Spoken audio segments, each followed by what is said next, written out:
All right. Now that Bahamut is cooked. Oh, we got a bunch of new things here.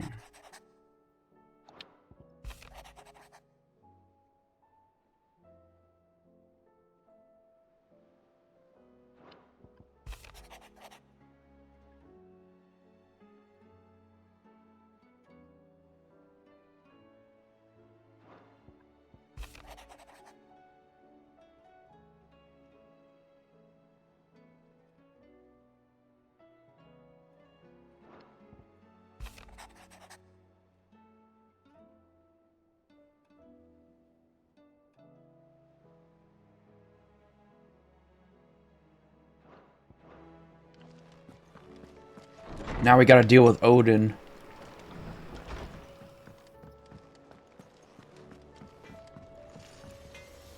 Trouble with your gear, or so will it be?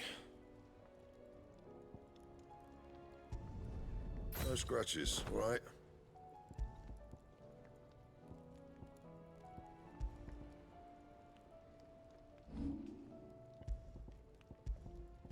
Anything else?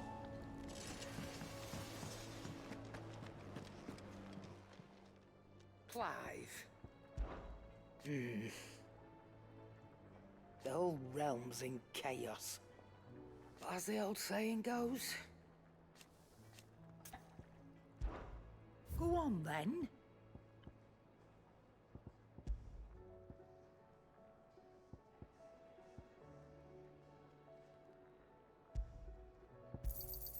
It'd better all be here. Come again. Or don't. I'm not much bothered either way.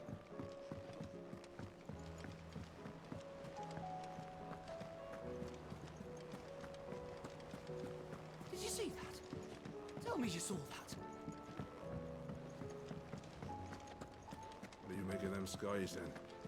Your omen is what? Welcome to the Patron's Whisper. It's not true. The world can't be ending. We've lost so much already. Come to claim your just desserts? My cleric's Very well. medallion. All done? Otto, how fares the realm? The realm? Oh, she's just fine. As long as you look past the fact storms out mother crystals and her skies are a roiling cesspit. And Gav? He's with your uncle in the Free Cities, helping Mid with her project. Sent an owl their way the moment the winds turned foul. Still waiting on a reply, though. Do you have any good news? Well, that depends on your definition of good. All right, fine. What do you suggest we do? Oh, no, I'm just a messenger. I leave the scheming to those more suited to the task. Could be that Lady Vivian and Old Tomes have their own thoughts on the current state of things. Could be that they don't. It certainly can't hurt to ask. I suppose not.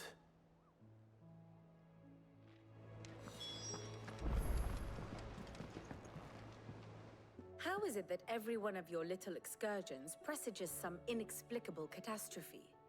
Not that you are to blame for the Dominion's fate. No one could have predicted the actions of the Crown Prince. I'm sorry I couldn't save your home. My countrymen are stronger than you think. A few toppled clock towers won't break their spirits. They'll be back on their feet in no time. I hope so. Look at us. Bluer than a pair of bog crabs. Tempting though it may be, sulking will not help us find a solution to this mess. You believe there's one to be found? I don't know. But I am certain we're more likely to find it if we first examine the facts.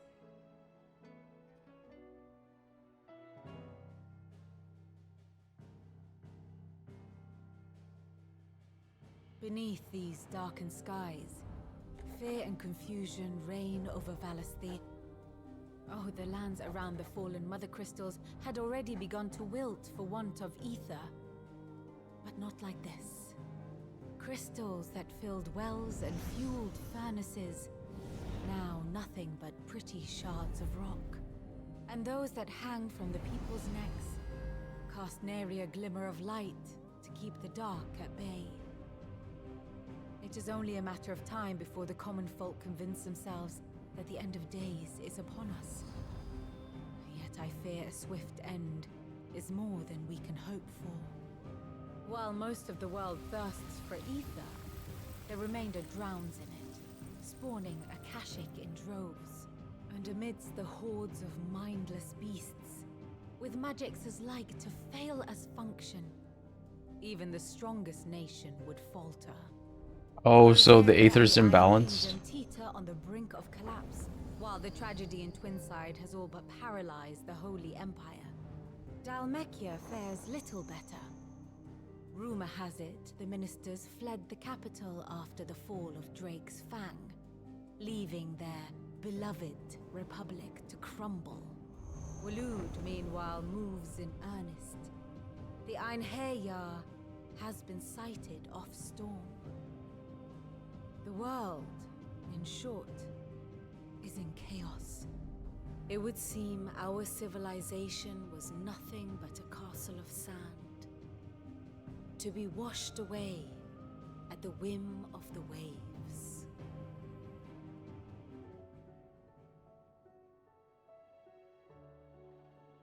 A castle of sand. Not my best flourish, but it seemed fitting.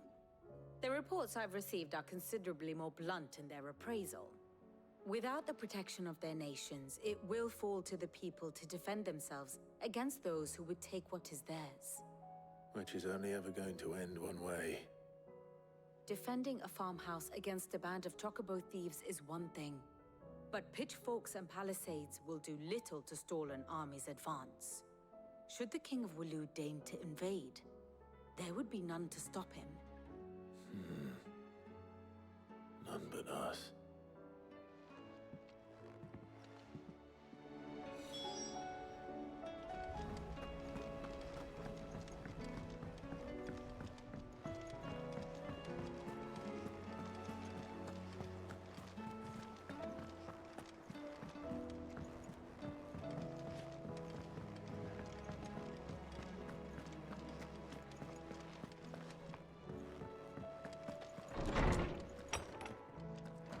Is a storm coming, Sid? Will there be thunder? Let me guess. You're here about the skies. Is there anything you don't know, Lawsman? It doesn't take a court astrologer to augur the obvious. As for what has disturbed the heavens, that, I believe, is a question the Fallen might be better placed to answer than I. And on the 6th day did the gods tear the sun from the firmament, visiting darkness upon their prideful sons and daughters. But I dare say you remember your childhood lessons on the sins of Zemeckis only too well. You think they're connected? That Ultima was one of the gods responsible? Well, he has certainly exhibited powers that we mortals would associate with the divine. There is nothing divine about him. But he wouldn't be the first god of whom that could be said, now would he? Yet for all the fairy tales that tell of the sins, there is almost nothing in the way of actual historical accounts. Had I the Journal of Moss the Chronicler, I may have been able to tell you more, but alas, I fear all remaining copies have been lost to time. Moss You the will forgive Chronicler. me, I hope. Certainly not. Because there is nothing to forgive. Even without this journal, you've provided us ample wisdom. And we will always be grateful for it. Perhaps Otto will be more inclined to share his thoughts when he hears what the others had to say. Why can't we find the journal? I'm sure we can find it. There has to be a copy somewhere.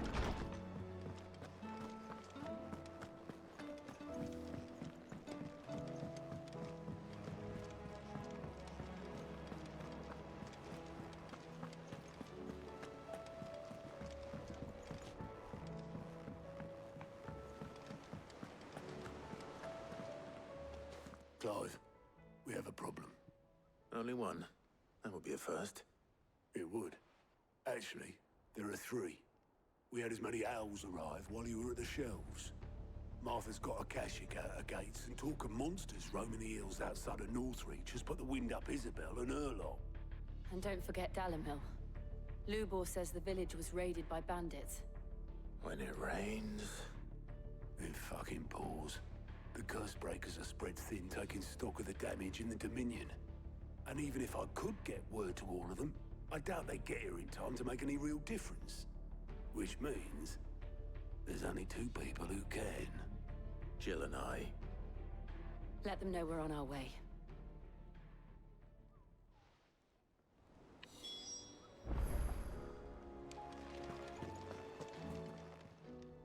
Fancy a look at the list, do you? Here you go. Seen enough?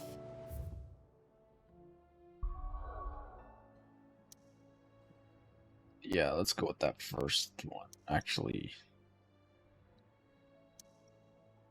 I don't know. I guess we could try Northreach.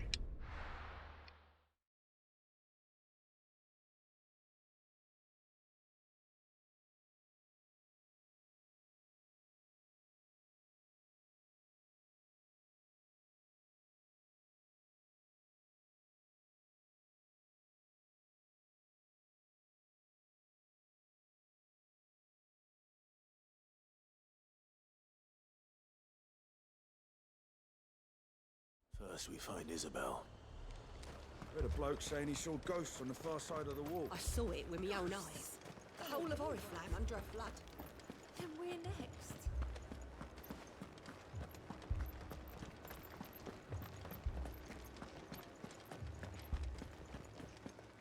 I can't do it. I can't. But you can. You must. My lord. Milady. We received the dame's message. There have been sightings of strange creatures, I understand. With the blue eyes. Yes. Like a Kashik, but different. They've taken so many. I've lost count. Akashic, but different.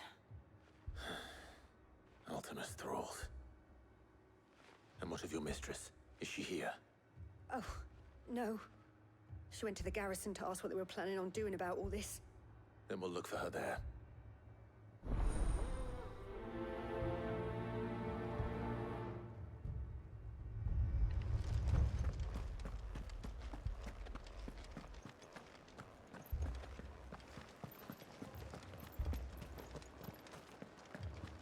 We could leave. But where would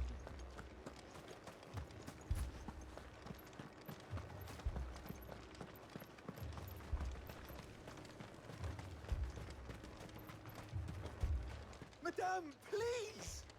Half the garrison's been slaughtered by those things. We lost the captain this very morning. We've tried requesting reinforcements, but there's been no word from the capital or the Dominion in days. What more would you have us do? I would have you do your duty. Those at the Vale look to me for protection. And protect them I shall. Because they are my charges, and that is my duty. In case you have forgotten, the people of this town are your charges. But more than that, they are your people. Your sisters, your brothers, your lovers. So you have a choice. Lay down your sword and watch as they are slaughtered. Or take it up and do what is right. She speaks the truth, you know. This here, it's all we have. It's all that's left. What we have left is our lives. Do you really want us to lose them as well? Not if we don't have to. Look, there's a cask under the captain's bunk. Let's talk about this over a drink, eh? I'm listening. I'll have a word with them.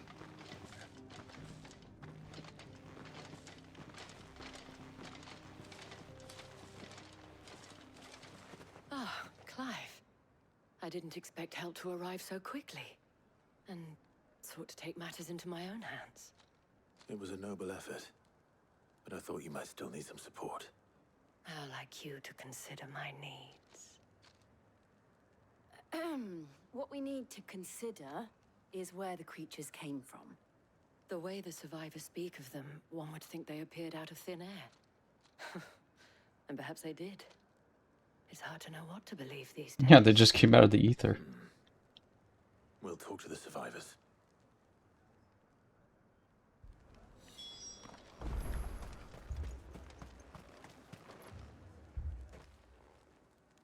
You're a pikeman, yes? What happened? I've got family in Moor. I heard the flood was spreading, so I went to see if they were all right. And a pack of them glowing things found me in the meadow. I ran for my life. I never did get to the village. Leave that to us. But my family. It's all right. It's all right. Did you see the creatures that attacked you? Creatures? Yeah, They came out of nowhere.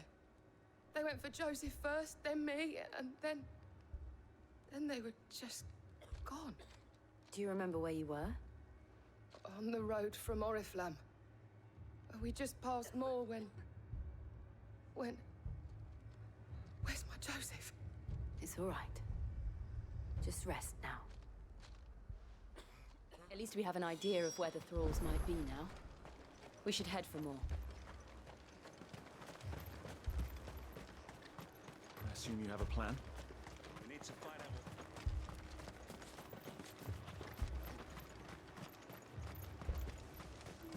It was all they could do to escape. They just left the bodies there in the flood.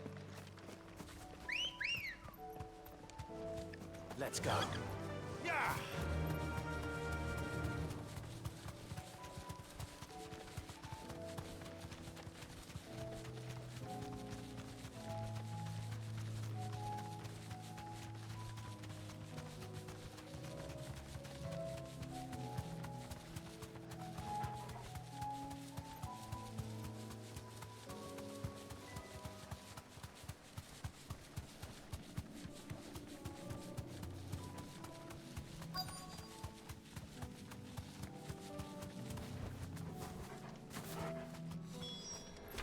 Clive, look.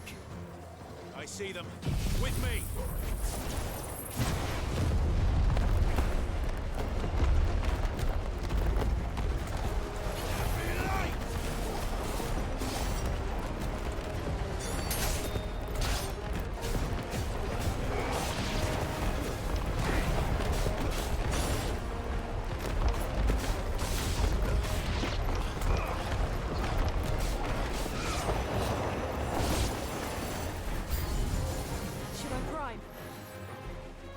Should I prime? Oh, seriously? Should I prime?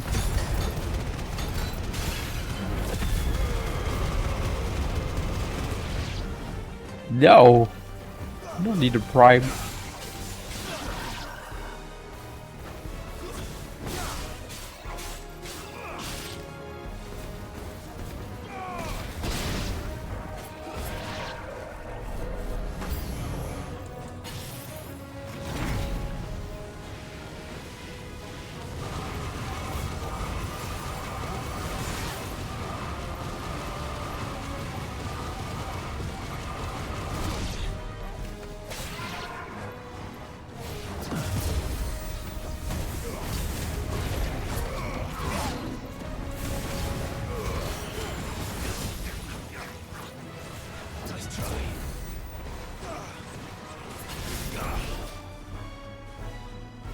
This takes a while, holy shit.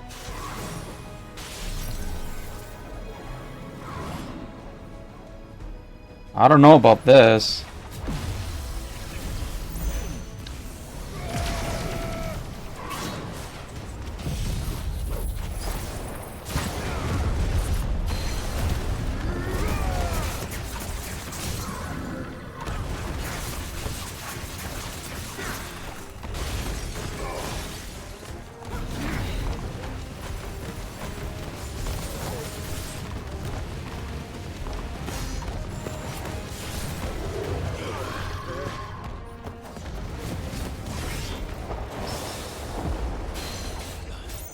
Get parried, bitch.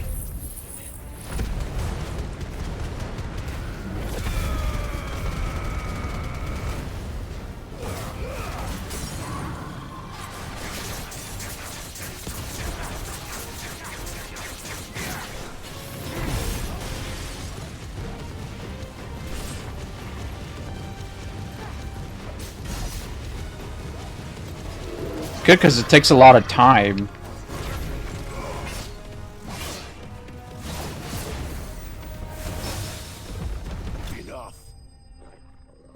So all your cooldowns kind of go, right? While you're breathing fire on somebody, and you're doing decent damage.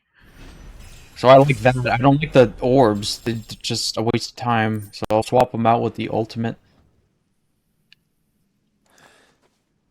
Do you think there are more? There are always more. But I'd say we've done what we can for the time being. Then we should let Isabel know.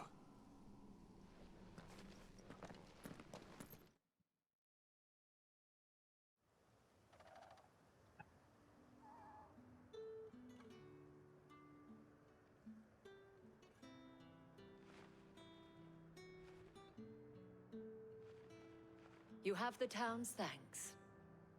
Don't thank us yet. There will be more. Many more. And you'll need to be ready for them.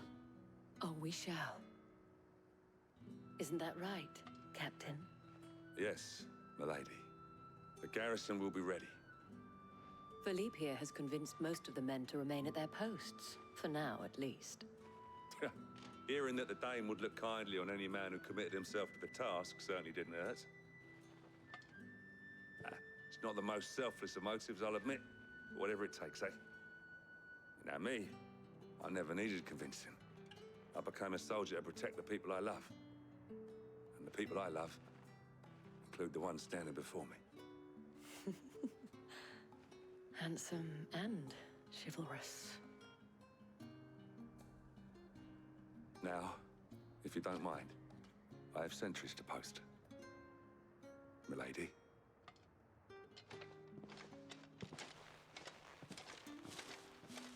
Lest you wonder, I'm not foolish enough to believe that this has solved all of my problems. But it has solved one, and that's one fewer than I had this morning. Thank you again, Clive.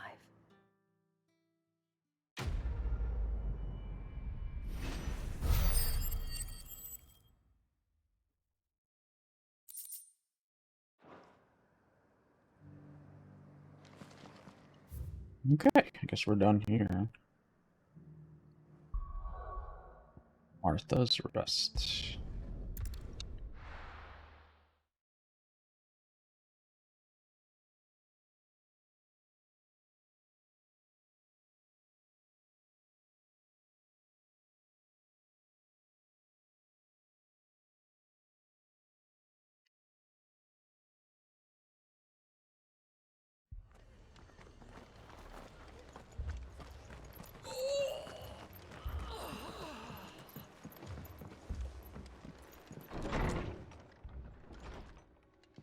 Martha. It's good to see you. And you, Clive. Jill? Otto said you'd been attacked by a Kashik. What exactly happened here? Those skies are what happened. Not long after they fell dark, we had our first visit. There were hundreds of them. Tried to storm the hill. Only a handful made it up here, but that was more than enough. The rest are still down there now. And while we have a few willing fighters holding them back, they're sorely outnumbered. What do you think, Clive?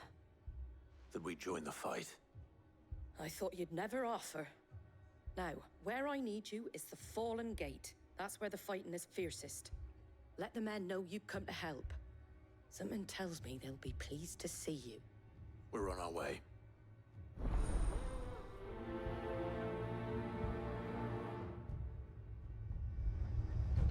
Do you think there are as many as Martha says? More.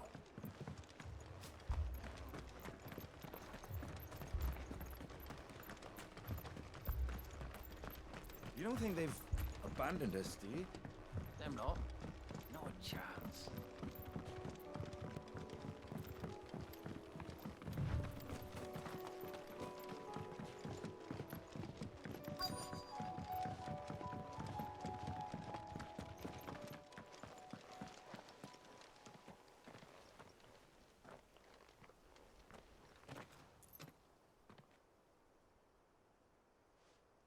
Clive, wounded.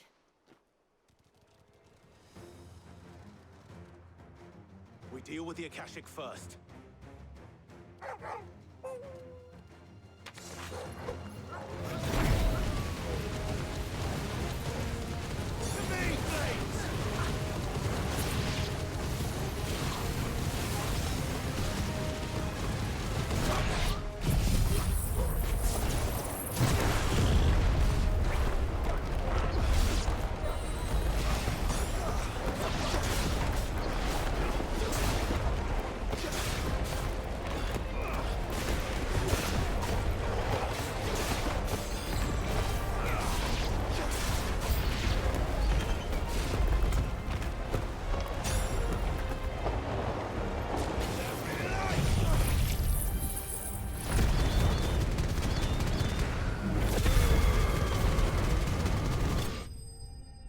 Lol.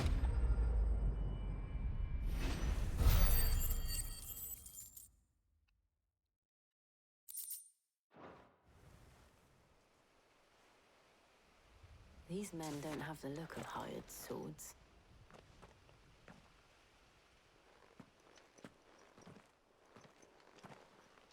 If you've come to rob this place, You are mistaken, my Lord Rosfield. We're here by Madame Martha's leave. how do you know my name? Forgive me, my lord. There wasn't time for introductions. We're with the Guardians of the Flame. Wade's men? But how did you come to be here? Where is your commander? Sir Wade left earlier with a scouting party to find out where the Akashic were coming from. Did he? Take your wounded back to the inn. Martha will see you're looked after. We'll join you anon.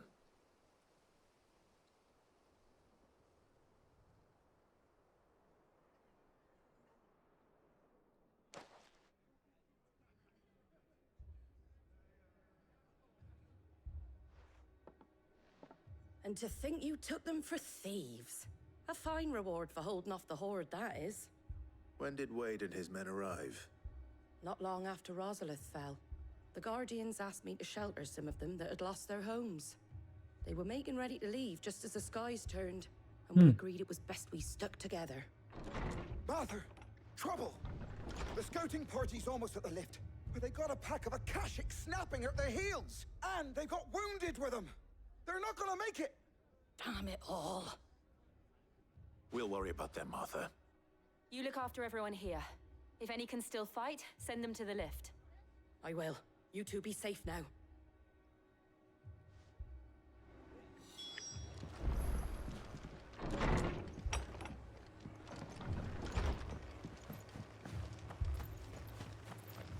My brothers. Shh, don't try and talk. Mad dogs. The lot of them.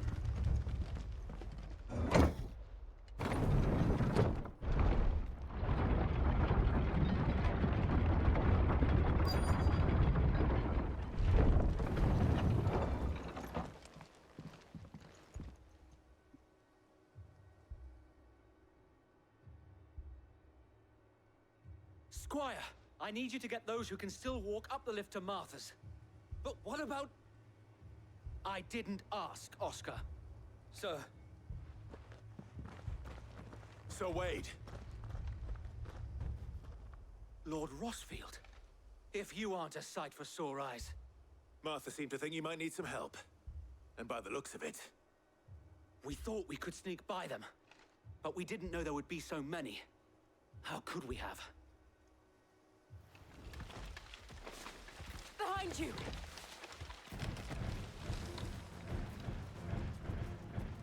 Damn it! We need to get the injured to safety. Do you think we can hold them off? We can certainly try. Are you with us, Sir Wade? Always. Then let's do our duty.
so much damage.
Yeah, it does a lot of damage when you channel it on a stagger. So I'm gonna be upgrading that. If it just does more damage instead of more uh longer, then that would actually help because the cooldowns are always up after you use it. And yet again, you've pulled me from the flames. It's just a pity I keep walking into them. You've never been one to shy away from danger, Sir Wade. Like any shield worthy of the name. I see you're all in one piece. Martha! Is something wrong? The lookout saw smoke coming from down Eastpool way. Too thick to be a hearth. A second horde. Feel like finishing the job. Always. Jill and I will make for Eastpool. You'll need to move the injured without us. Don't you worry about them. The moment my men are safe, I'll follow. Good luck.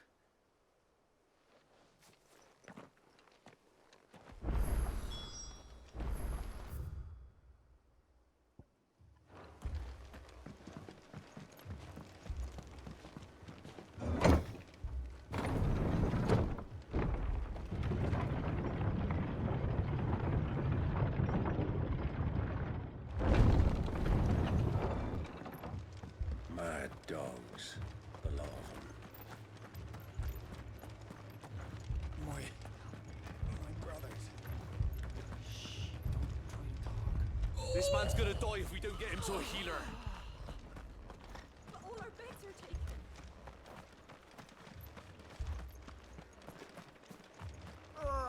Just patch me up as quick as you can and get me back out there. My brothers need me.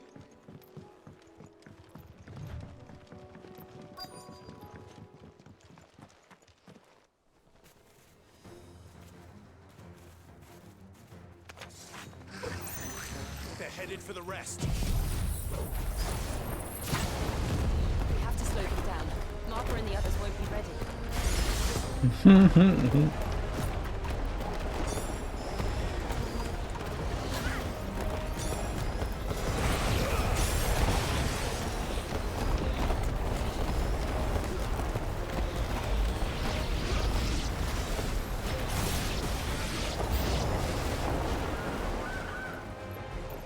Catching chocobos.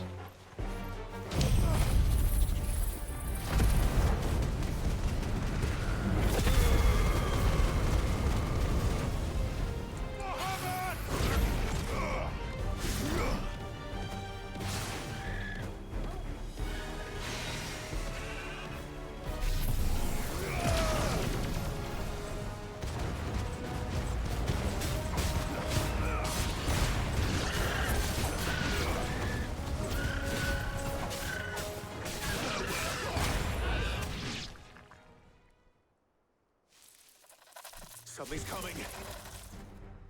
They just like appear. Apologies, my lord. Did I miss anything? Only the first round, so wait. Shall we?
Do you see any more? No. I think that was the last of them. But it won't be long before the next lot arrive. Then we make for Martha's while we can.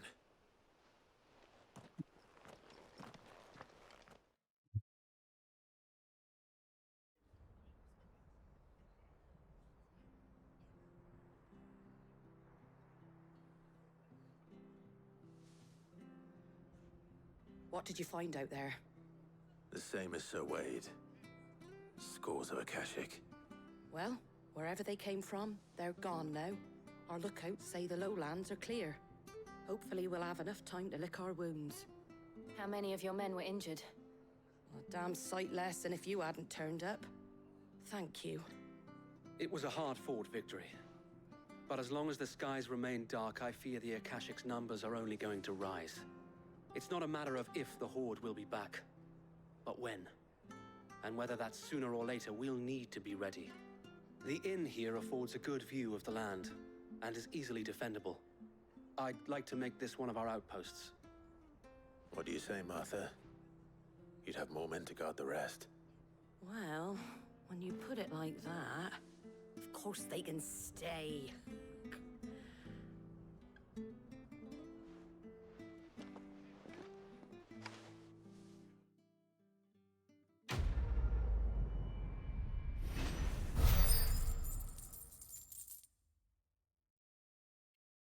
$45 renown for that. Ooh, Guardian Scarf. My lord, there's someone I'd like you to meet. Oscar, over here.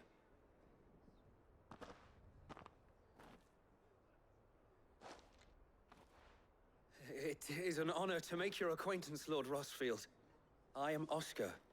Oscar of House Murdoch. Murdoch? I wasn't aware the Lord Commander had children. Oh, he didn't. But his brother, my father, did. I am Sir Rodney's nephew. Well, go on then. The trainer guy. For me to ask him? Yes, Sir Wade.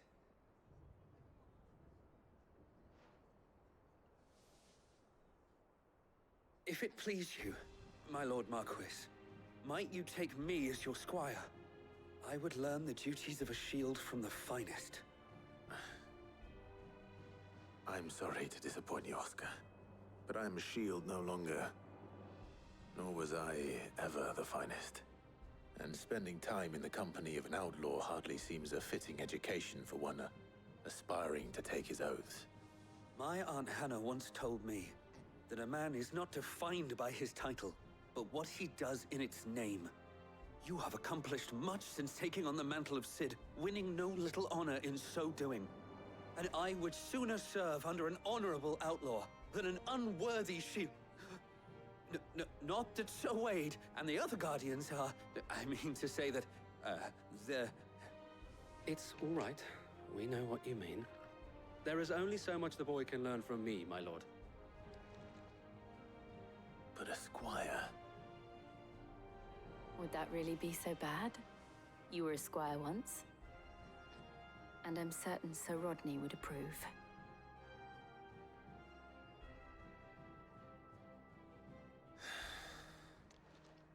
Know that I'll show you as much leniency as your uncle showed me.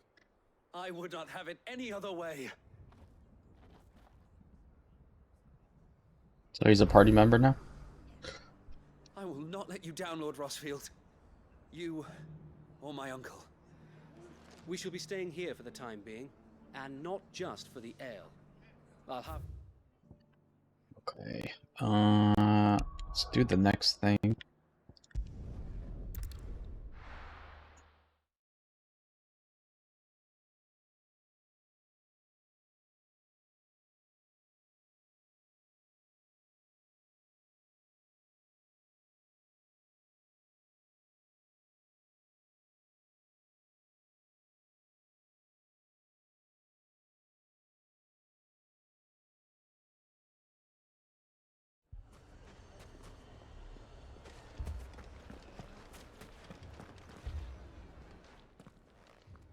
Cid!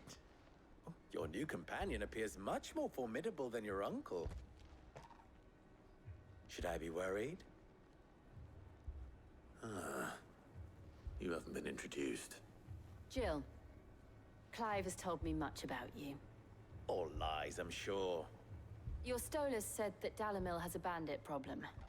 Indeed. Although, you're a little late. They left with our food and guild days ago. Any idea where they went? The desert's a big place. Your guess is as good as mine. But the fact is, I have more immediate concerns. What did you say to me? What did you say? Ah, as if by magic. Let's just say we've yet to reach a consensus about how to solve Dalimil's little problem. And at this rate, it won't be the actions of the bandits which prove to be our undoing. It will be our own. I've tried reasoning with the dissenting parties, but even the Desert Hare has limits. Perhaps we could talk to them. What makes you think they'll listen to us? What makes you think they won't? She makes a fair point, Cid. And you won't have wasted much of your precious time if you fail. They're just across the courtyard.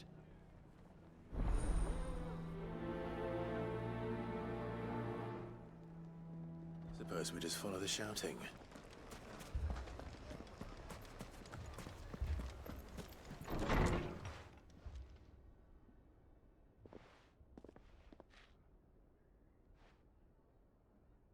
You wouldn't talk like that if it had been your men whose throats were slit. Blood for blood, it's the only way. We hire mercenaries and have them mount the bandits' heads on our walls as a lesson to the rest. And what happens when those mercenaries are slaughtered like your men? Are you going to hire more? We're better off using that coin to buy food and supplies. If we hire mercenaries, the only thing we're buying is the bandits' ire. And you cannot fill empty bellies with that. Do you hear me? But what happens when they come back? Maybe it'll be your throat that's slit. That's enough. Both of you. Any more of this and I'll throw you out myself. Come back when you're ready to talk like adults. I have to do both.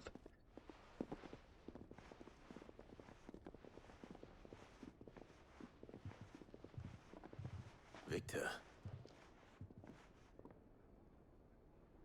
What's he doing here? Cid. And Lady Jill. what brings you here? I was about to ask you the same thing. Costness is in chaos, and the markets have all but ceased to operate.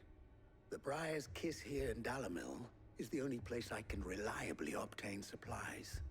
I was here to do just that when Master Lubor told me of his troubles. He thought I might be able to talk some sense into these fools. But if you're here, I suppose his patience must be waning. Who are those people? Those were the thorns in Lubor's side. And the reason this place might be headed the same way as Costness. It's these accursed skies. The darkness is enough to drive a man to madness. Or an entire city, for that matter. We're still working on the skies. But in the meantime, perhaps we can find a solution to Dalamil's problems. I hope so. For all our sakes.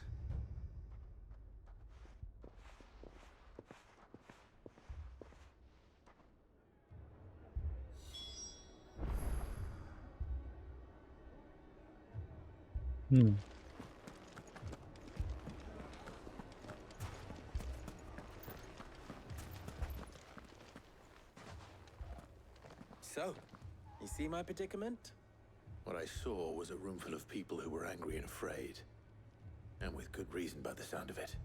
But if left to smolder, that anger and fear could set the entire town alight. My thoughts exactly. What to do? Both sides wish to protect their homes and livelihoods, if only they could agree on how. But as long as they are divided, we are vulnerable. And if there's one thing bandits like, it's an easy target. What would Sid the Outlaw suggest? Well, if it were my namesake, he'd let them choose for themselves, and be on hand to pick up the pieces when it all went wrong. That sounds like a recipe for disaster. A recipe for disaster is precisely what it is.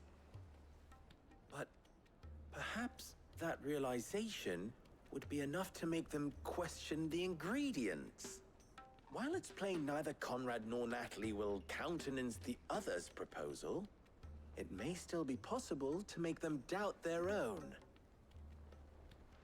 Before presenting them with a third option. And that would be? To pool our resources and save the city ourselves. Why fight each other? When all that fear and anger can be directed at the bandits. It appears we have a plan of action. Victor, pay Conrad a visit. See if you can't convince him of his folly. I'll speak with Natalie. As you wish. Your faces are not well known in this town. That may prove useful. Don't worry, Victor and I will do most of the talking. You need only play along. Play along? What he means to say is yes.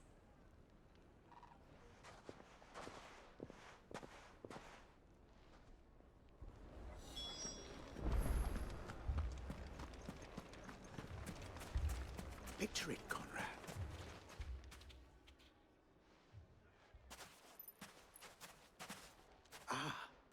Here she is. The Lady of the Spear herself. Conrad, may I introduce you to Jane, commander of the Red Wings, the oldest mercenary guild in the Free Cities. A pleasure, my lady. The pleasure is all mine. As I told you, I summoned the commander here from Canver to inquire about a contract. Victor says you told him no. That there aren't any men left to hire. Is that true? True as the crystals cracked. Nobles came and claimed every last one worth his salt. And not just from us Red Wings. You know of the 7 high houses. There must be 2 swords assigned each one. Granted, we have a few boys left. If it's boys you're looking for.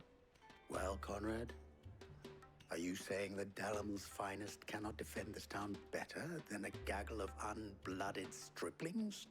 That a band of beardless youths could better avenge the deaths of your brave men than you yourselves?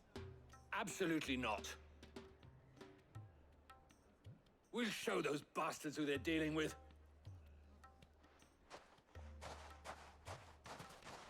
I can't believe that actually worked. Conrad's not what you called the brightest candle in the crypt. And there's a reason why I had you do the talking and not Sid. Well played, milady.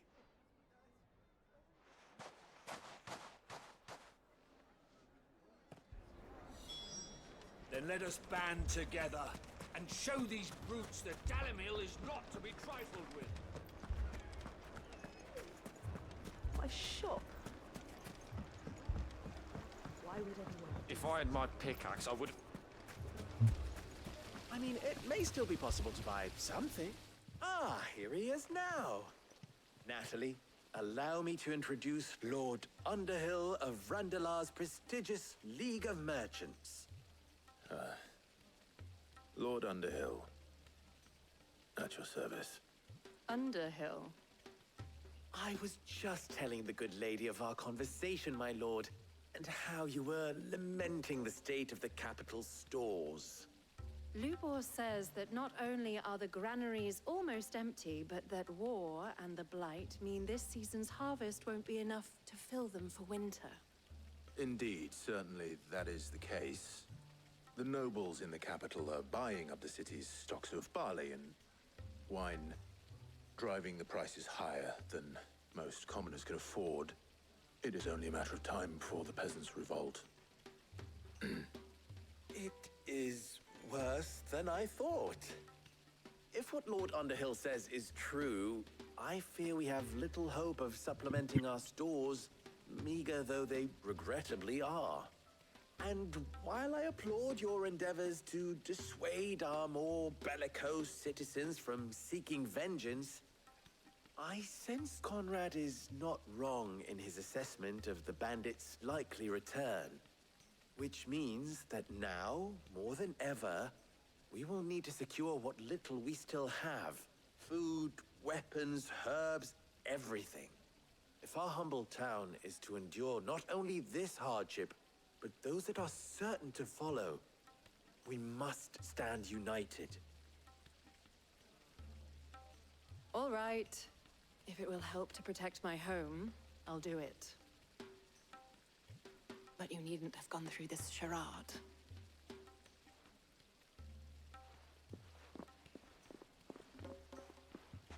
Thank you, Clive. Your performance was nothing if not workmanlike. She saw right through it. I didn't say it was good, merely that it produced the desired effect. Now, my scouts should be returning shortly. Meet me back at the Briar's Kiss, and we shall see what we face.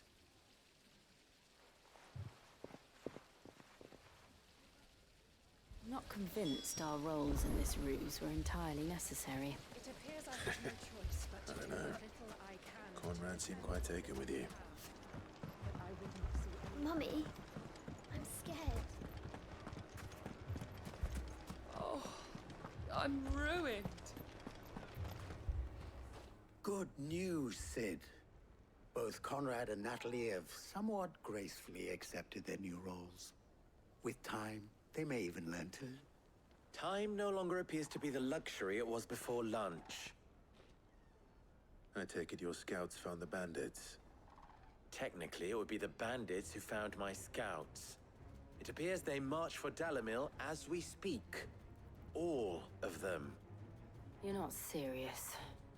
They don't just want food, they want the whole damn town.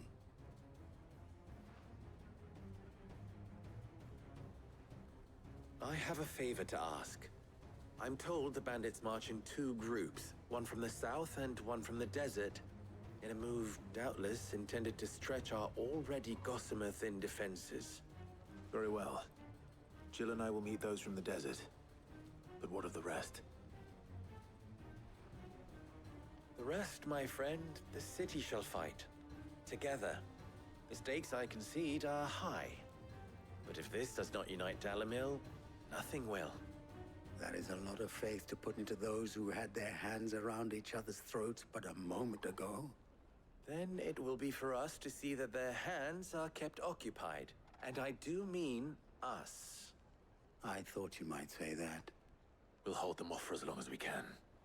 And we will do the same.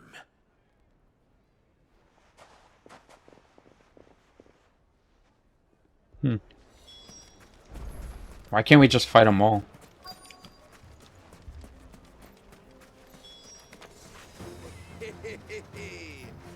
The women folk have come to rob. I'll take that one. He's all yours.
Yeah, look at the damage.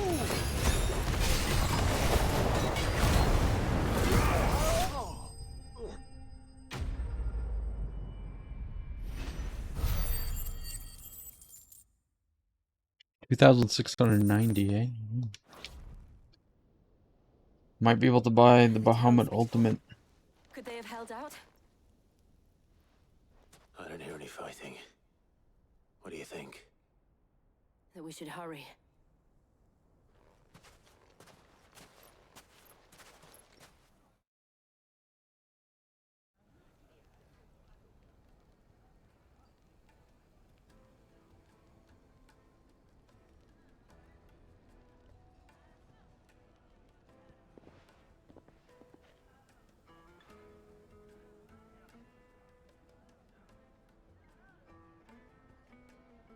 Natalie, I owe you an apology.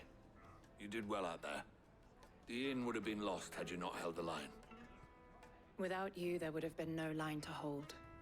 You saved us, Conrad. You saved Dalamil. We all saved Dalamil.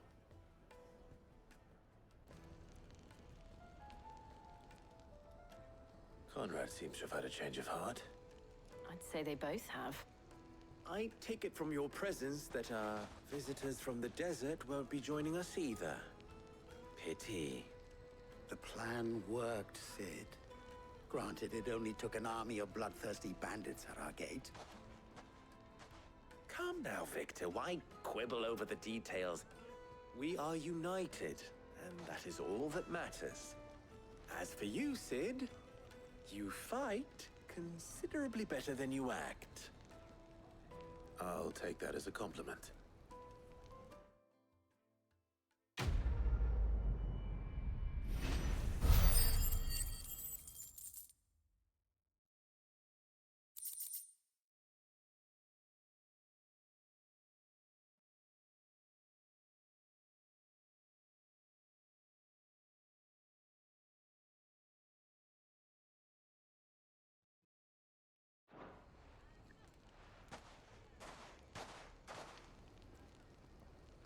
friends seem to have things under control. For now, at least. Let's go and put on. Time to talk to Otto. No, before that. Oh, I wasn't expecting you back so. Here you are. 1.5k. Talisman of Priming.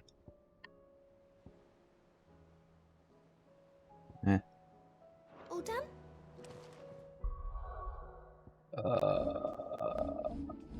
Abilities.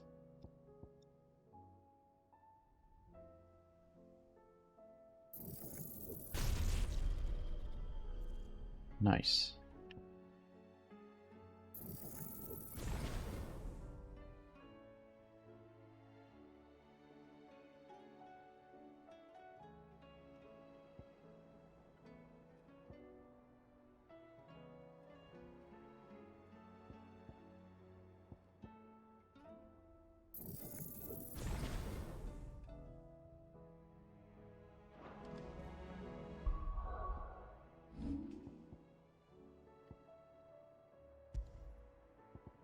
This one will be Giga Flare, and this one Flare. There you go. Was wondering when you turn up. Had owls from all our friends thanking you for your timely intervention. How is it you always manage to arrive at just the right moment? Luck, I suppose. Any word on the rest of the realm? Let's see. Storm's still crying out for mother crystals. The nations are still in chaos. And the skies are still the colour of a kick in the kidneys 2 days on. So... Right. Clive, we knew this was going to happen. Well, not the bleeding skies part, but you take my point. Now's not the time to second-guess yourself. Now's the time to visit the infirmary. Taya says your brother's awake. Thank you, Otto. Joshua's up.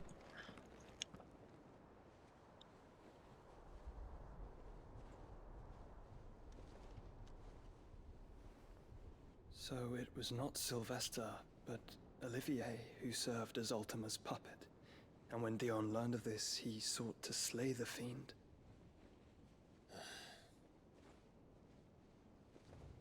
Only for his father to take the spear that would have freed him.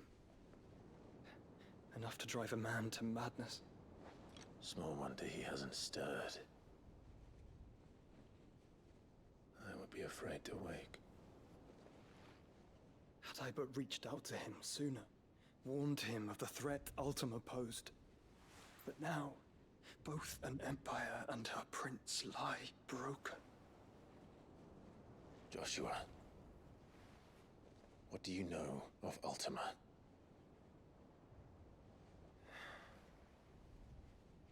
Very little, I'm afraid. Despite my best efforts. 18 years ago, as I lay buried beneath the rubble of Phoenix Gate, it was not death who came for me, but another. And it was while in my rescuer's care, I first heard of Ultima. I've been chasing his shadow ever since.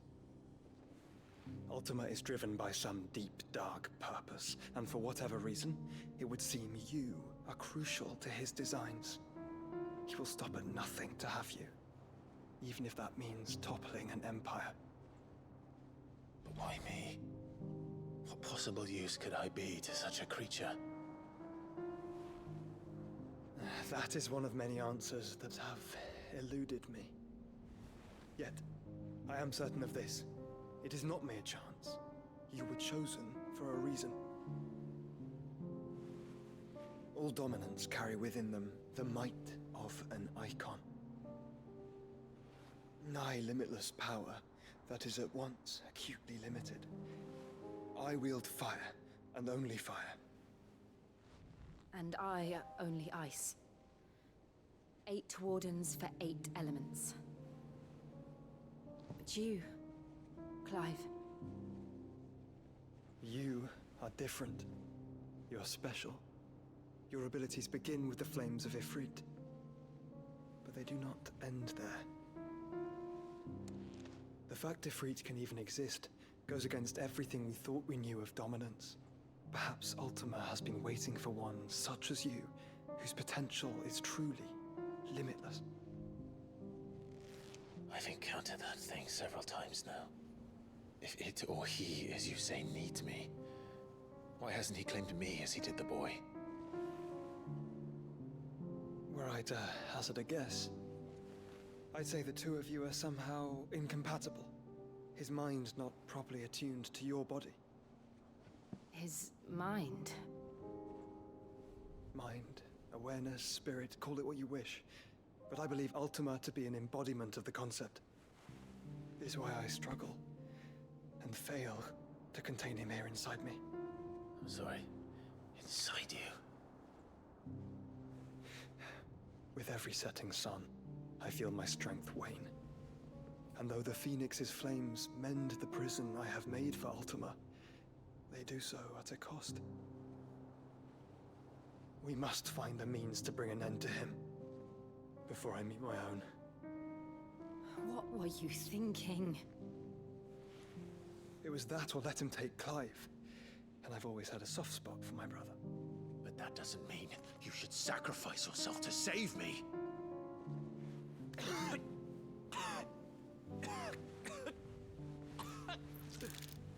Joshua. Clive, it's Gav. There's an army of Akashic at the gates of Canver.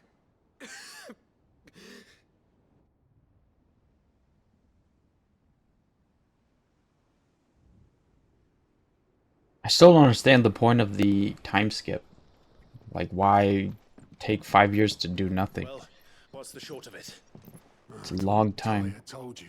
The capital of the Free Cities is under siege by an army of monstrosities. The city guard are doing their best to stem the tide, but numbers ain't on their side. What of Lord Byron and Mid? Were they able to escape? No, but they're all right for now. They're hiding with Gav at midship. We have to get them out of there. And we shall. Otto, prepare a Stolas. Tell Gav to stay exactly where he is. Understood. Vivian, what's the swiftest route to the Free Cities?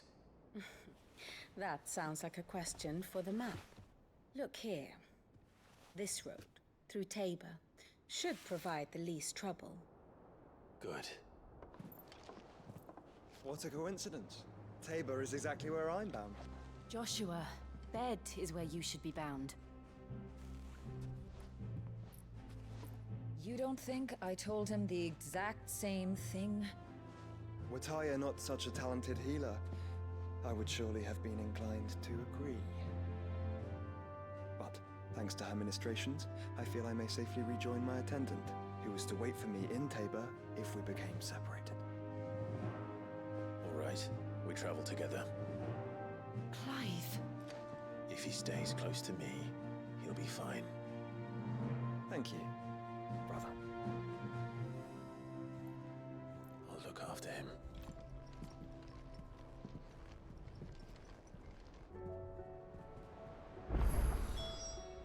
My attendant was with me in the Dominion before I primed. She would have watched the battle unfold and witnessed its outcome. I trust you'll be waiting for me in Tabor, where I can finally introduce you. You know how I feel about this, but your brother's stubbornness knows no bounds. I'm starting to think it runs in the family. Okay, but before we go to Tabor, let's do these side quests. Did you see that? Tell me you saw that.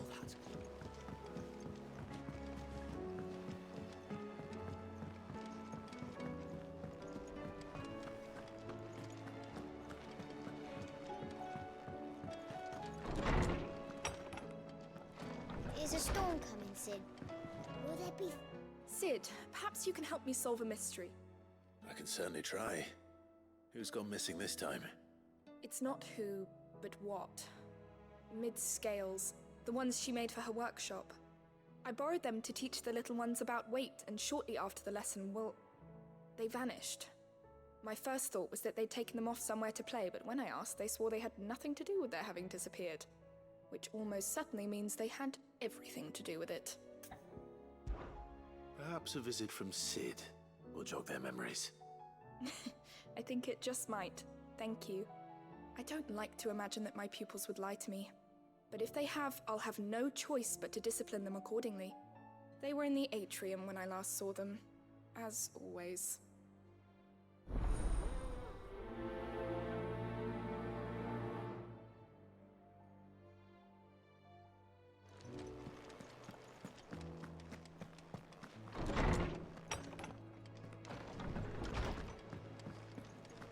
Seems the hideaway's lost its appetite. Book. Here, you put me in this situation, Clive. You can bloody well get me out of it. I need a hand with a recipe. Are you sure it's me you're looking for? I'm not much of a cook. I'm all the cook will be needing, thank you very much. What I want from you is a little of your time, right? Oh, and perhaps your sword. You remember Ivan's stew, right?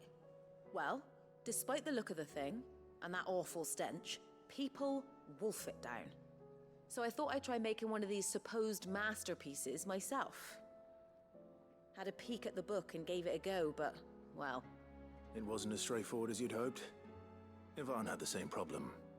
Yeah, but this is my blimmin' kitchen, and I will not be outdone. So if you don't want to be seen as playing favourites, I suggest you lend me a hand. I've never been one to play favourites, Molly. And I would be only too happy to lend you a hand.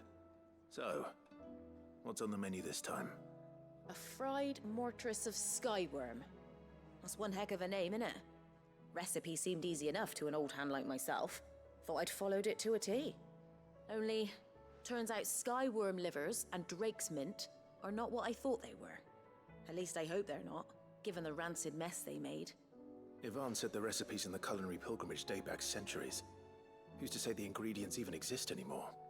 Wow, that's a question for a scholar, wouldn't you say? Perhaps you know of one? Kindly old fella who haunts the shelves, maybe? Fine. I'll go and speak to Harpocrates. Perhaps he'll know something. And if he does, I'll see if I can find your ingredients for you. You do that. Lest we forget, you've got a reputation to uphold.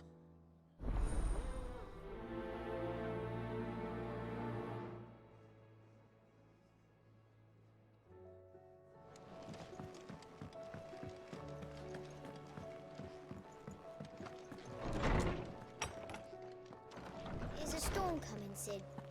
Will there be thunder? Lawsman Harpocrates. I've come to pick your brain if you don't mind. It's about the book you lent Ivan. Ah, Valisthea, A Culinary Pilgrimage, a classic. One of my favorites, in fact. The young man did a wonderful job with the Chance's stew. I do hope we shall be able to sample more such marvels in due course. That's actually why I'm here. I don't suppose you know where I might find skyworm livers and drake's mint. Ah, so the fabled Sandbrequois delicacy is next on the menu. Delightful. The descriptions of fried mortress never fail to make my mouth water. Now, skyworm is a somewhat antiquated name for the wyvern, their ground livers being the paste from which the mortress is made. Dragon livers? How very Sandbrequois.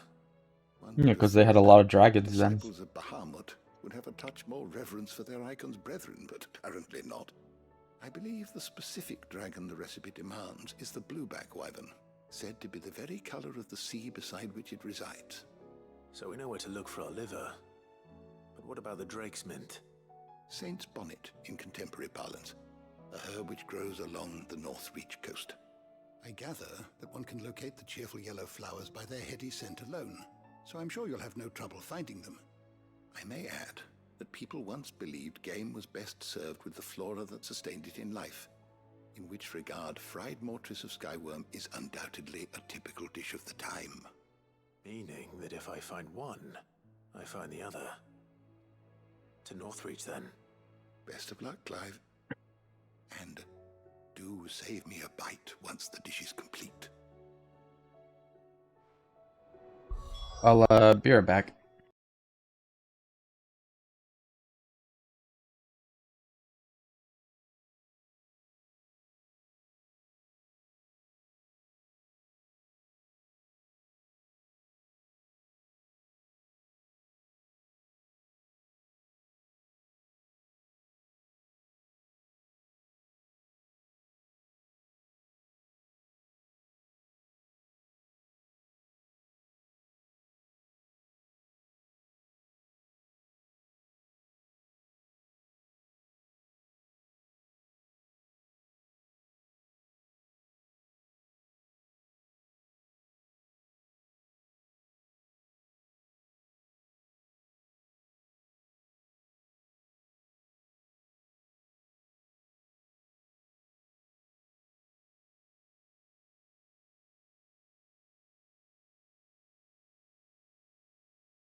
Alright, we're back.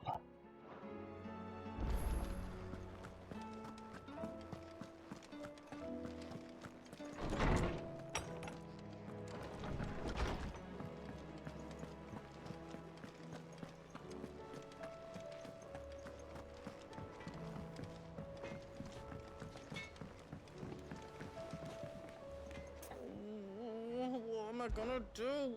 Is everything all right, Goose? You seem more discomposed than usual. Oh, I don't know what that means, but I'm in a bit of a muddle. Oh, I think Nan might be in trouble, and she's...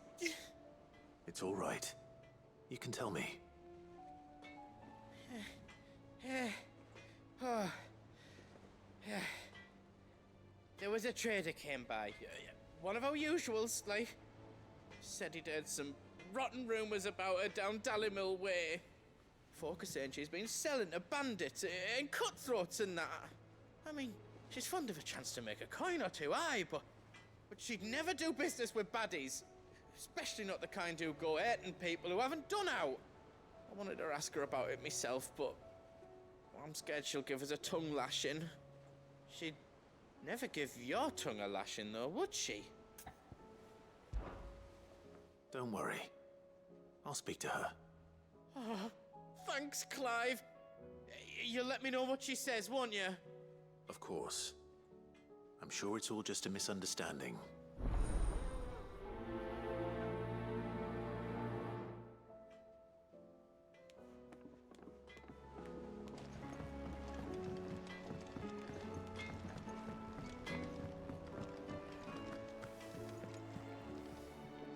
Lady Karen.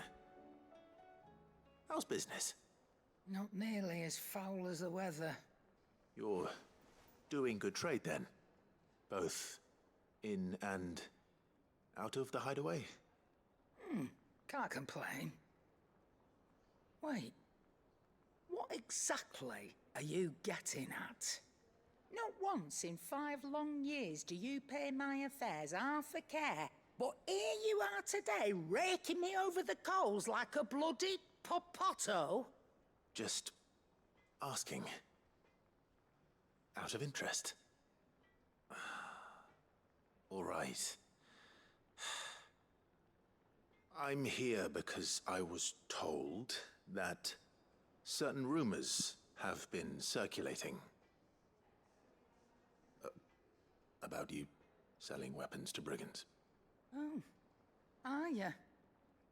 And who was it who knows me so well as to tell tales of my evil exploits?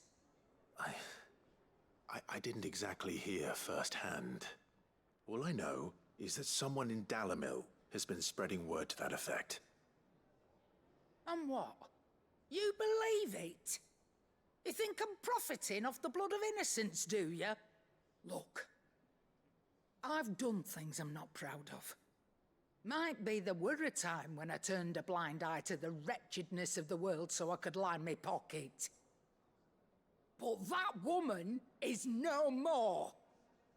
And you'd know that if you'd ever paid the slightest bit of notice. You're right, Lady Karen. I apologize.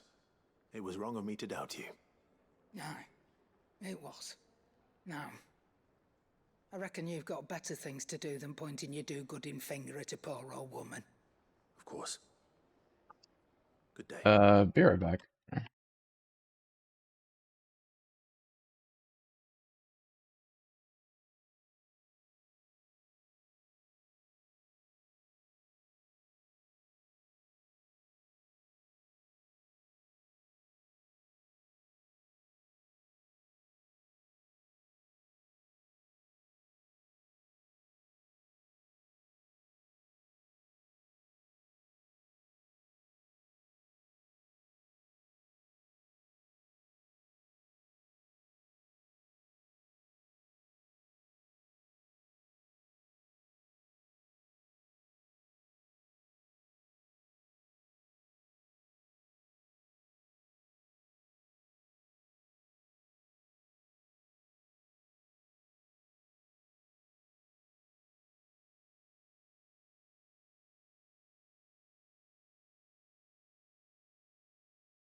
Okay, we are back. I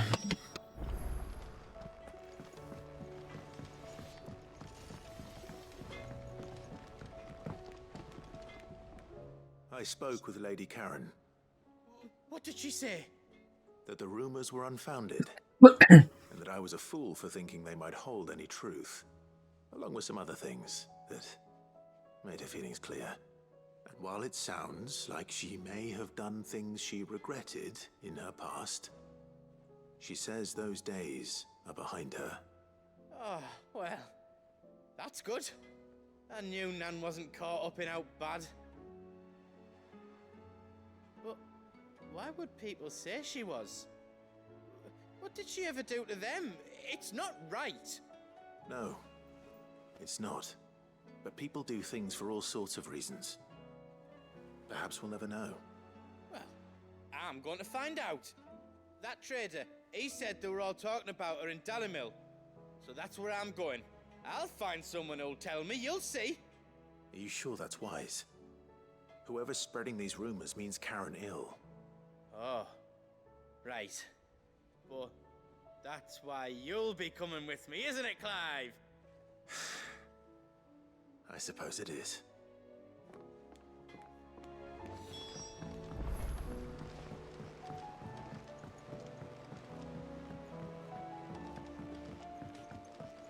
I heard the Emperor was impaled on his own son's spear.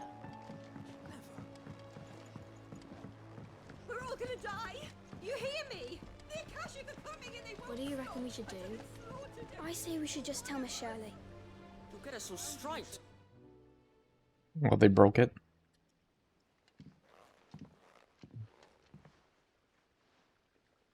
Sid! Hard at your studies, I see. And what is that? It's not a set of scales, is it?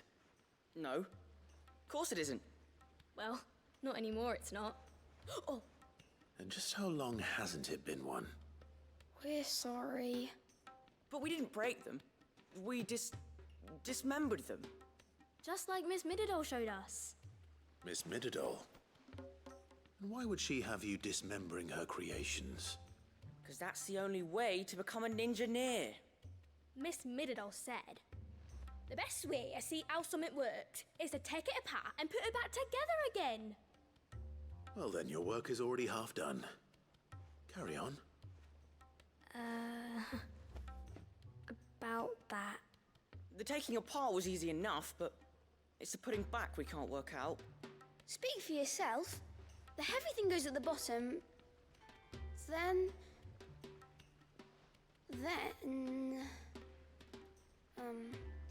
You three need to learn to take responsibility for your actions. So let's have a look at these parts with fresh eyes, shall we?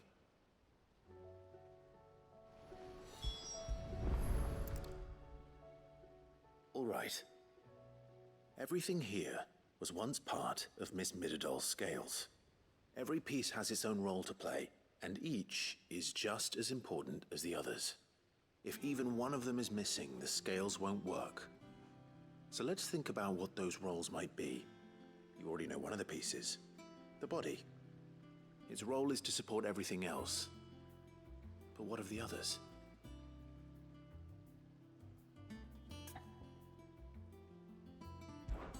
This is called the arm. Why do you suppose that is? It doesn't look much like an arm. You're right.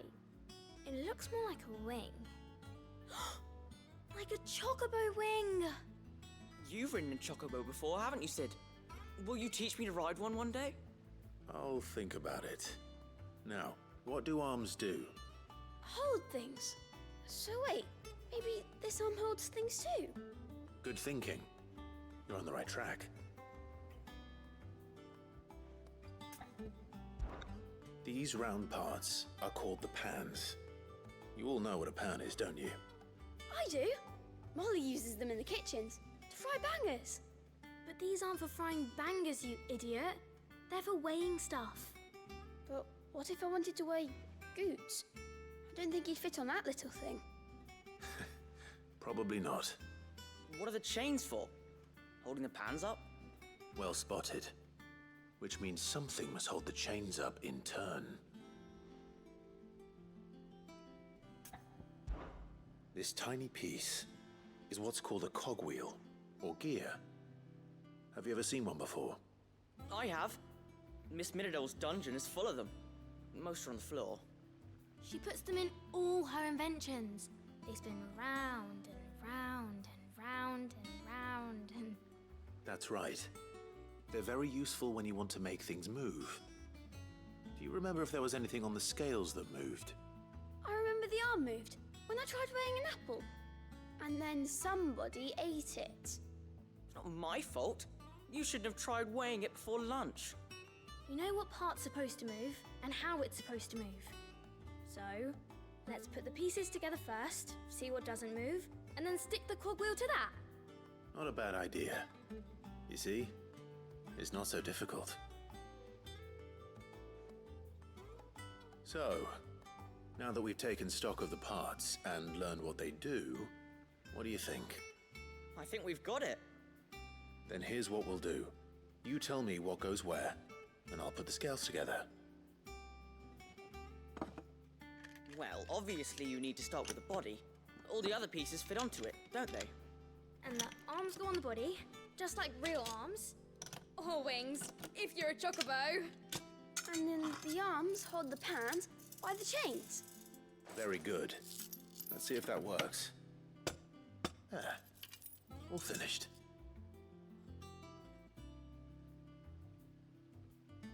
Yes! We did it! Well, with Sid's help. What about the gear? Together. It was you three engineers who showed me how. That's right. We're Miss Minidole's hairs. Her hairs? Yeah, hairs for the future. She's showing us her secrets now, so we can help out the hideaway when we're older. What do you think, Sid? Are we almost ready? With a little more help from Miss Mididole and Miss Shirley, I'd say it won't be long at all. You hear that? It won't be long. Until then, though, do try to be honest with Miss Shirley.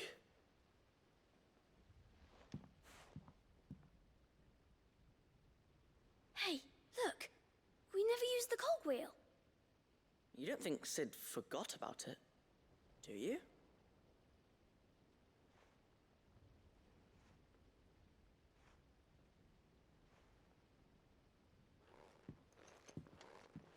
Just walks away.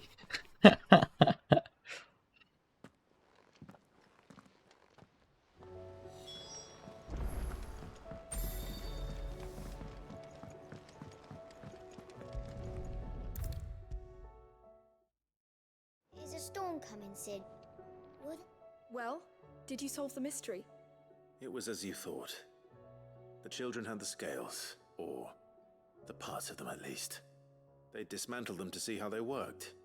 Oh, no, Mid will have my head. Thankfully she won't. This might even have been her idea. Although I was the one who ended up teaching the lesson. I'm so sorry, Sid. I know how busy you are. I shall see that the children are properly punished. Please, there's no need. Mid seems to have taken the three of them under her wing. She's even calling them her heirs. She'd have them follow in her footsteps. And her father's. I see. Sid, do you know why Mid has been spending so much time at the hideaway of late? She told me it was because her studies have been interrupted by events in Canva. Is that not true? No, it isn't. The university offered her a commission. In exchange for full tuition, room and board, they asked her to oversee the design of several new war engines. To anyone else it would be an opportunity, but to Mid, who lost both her parents to war, it was a bitter pill. One she was none too keen to swallow. But that should come as no surprise. She's only ever cared about bringing people hope. The very last thing war can be said to do. Which explains her heirs. She's working to give them a better life. And so should I. What's the odd engineering lesson? You've given them far more than that, and I'm sure they're very grateful.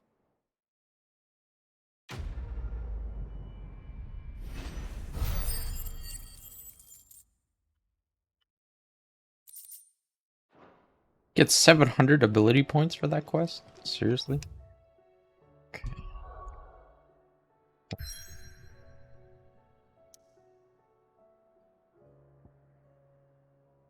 There's another quest here somewhere.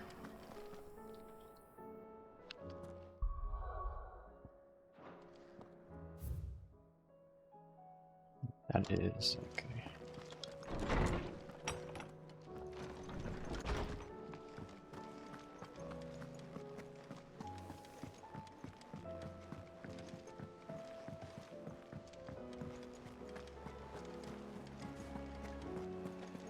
Did you see that? Tell me you saw that.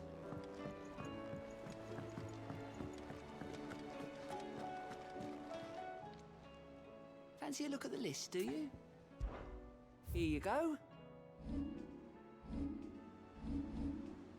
Seen enough? What?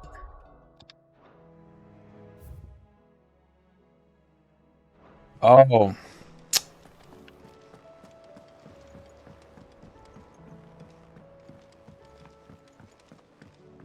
It's in a letter.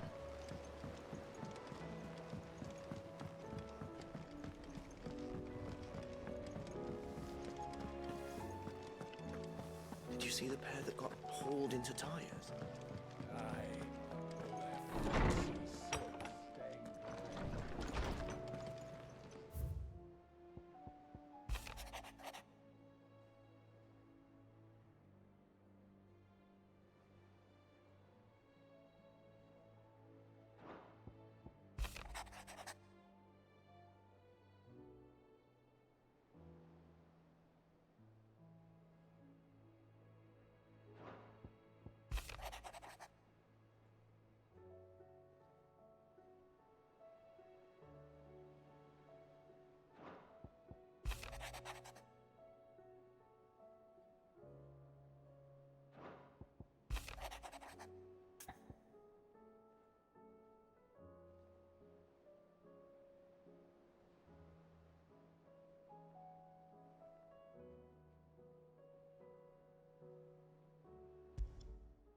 Rutherford. Wasn't that the name of my uncle's manservant? Where would he be at Martha's Rest?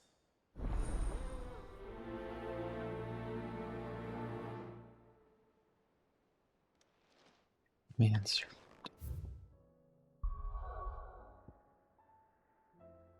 Oh. We're not allowed to go there at the moment. Fair enough.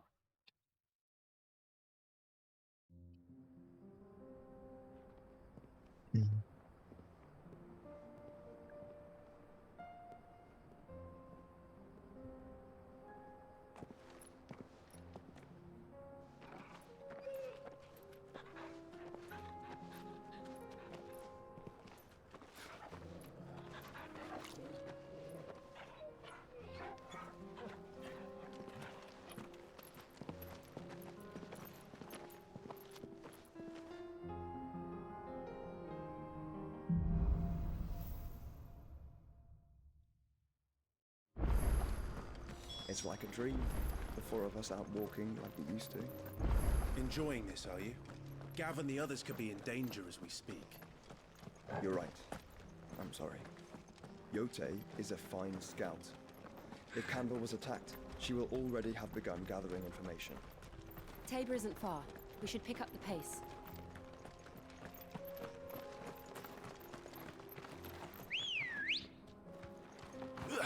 Come on. Fly, Ambrosia. We can use the ruins to cross the ravine. Assuming they will allow it, the Echoes have a will of their own.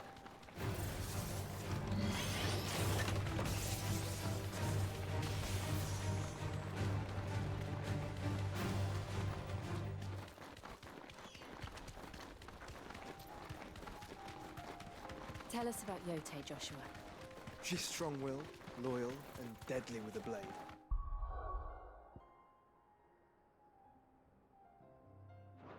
Much like Clive, but with better manners.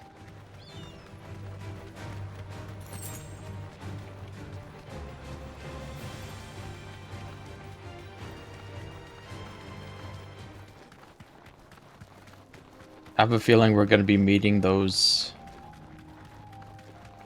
bandits again. Straight home now.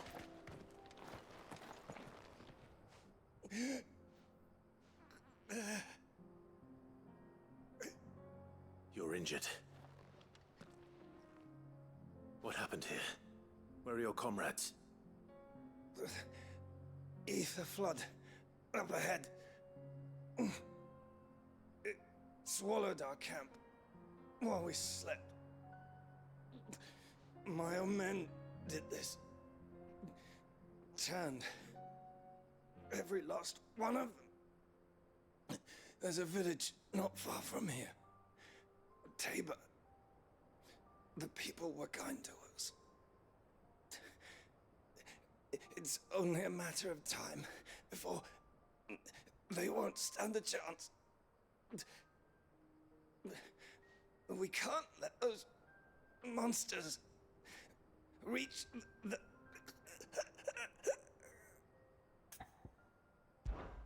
I'll go.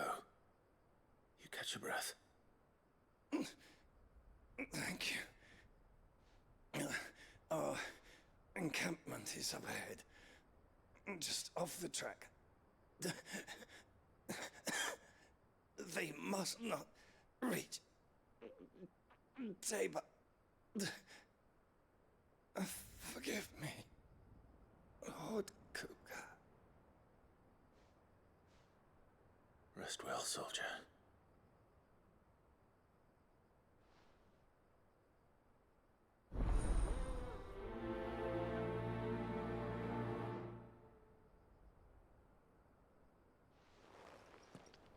Nice. You said the encampment was close. Let's hope the Akashic are still there.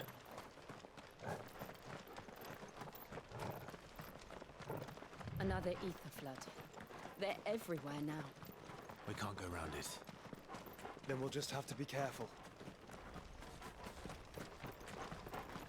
Is this the camp? Yeah. I got here in time.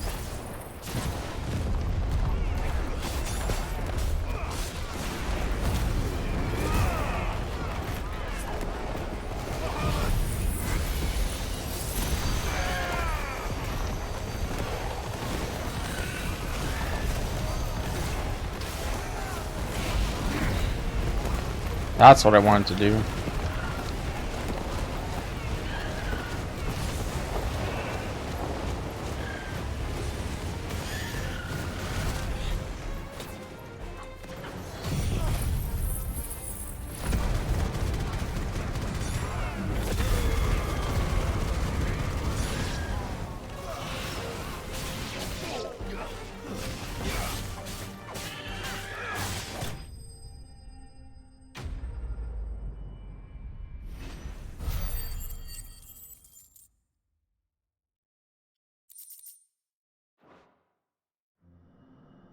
Is someone there?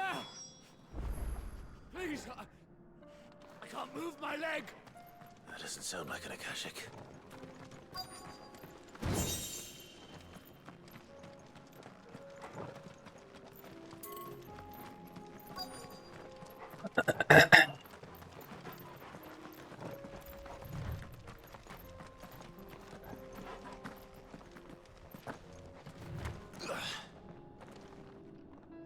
You're with the battalion?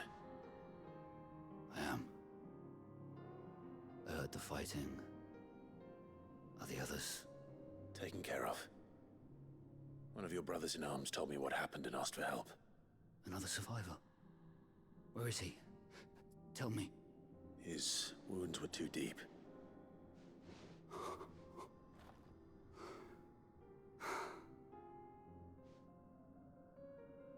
He was right to send you. Those things you slew are no longer my brothers. Tabor is safe thanks to you. Here, you've earned it.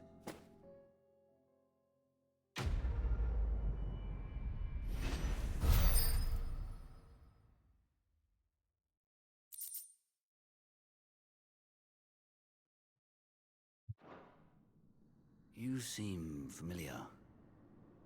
Have we met? You must have me confused with someone else.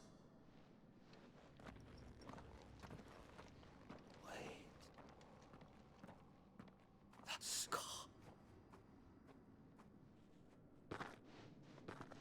Son of a whore. You're Sid. I was there in Cosnis when you killed my brothers. I was there in Rosalith when you killed my commander. My war with Hugo Kupka is over. I bear no ill will toward those who followed him. And what of my ill will? Coward! Draw your steel. Lord Kupka shall be avenged! As you wish. Fine. If you insist. For Titan!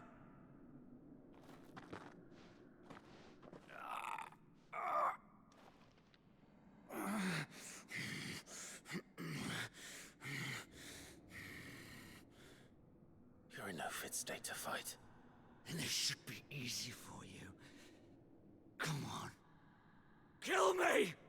For what? The sins of your master. You and I have no quarrel, and I will not strike a man who cannot defend himself. No. I won't be deceived. Lord Kupka told us of your crimes. You are an outlaw.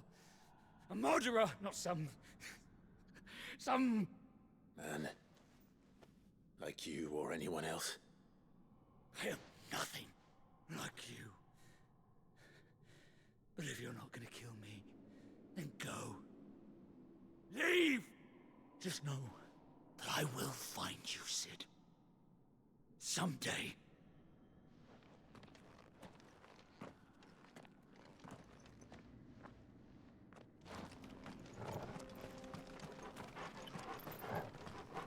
People are crazy. Like, I'm the guy that literally fucking killed Titan and a bunch of other icons, and they're like, I want to fight you.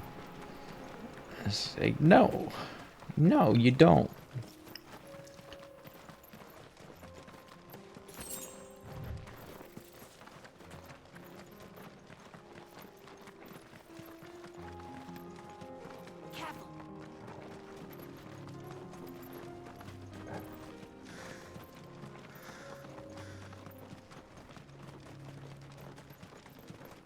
We're nearly there. Have you been to Tabor before? There are a few places I haven't. Welcome, travelers. We don't get many visitors here in Tabor. Where now, Joshua? There is a residence just inside the city gates. She awaits us within.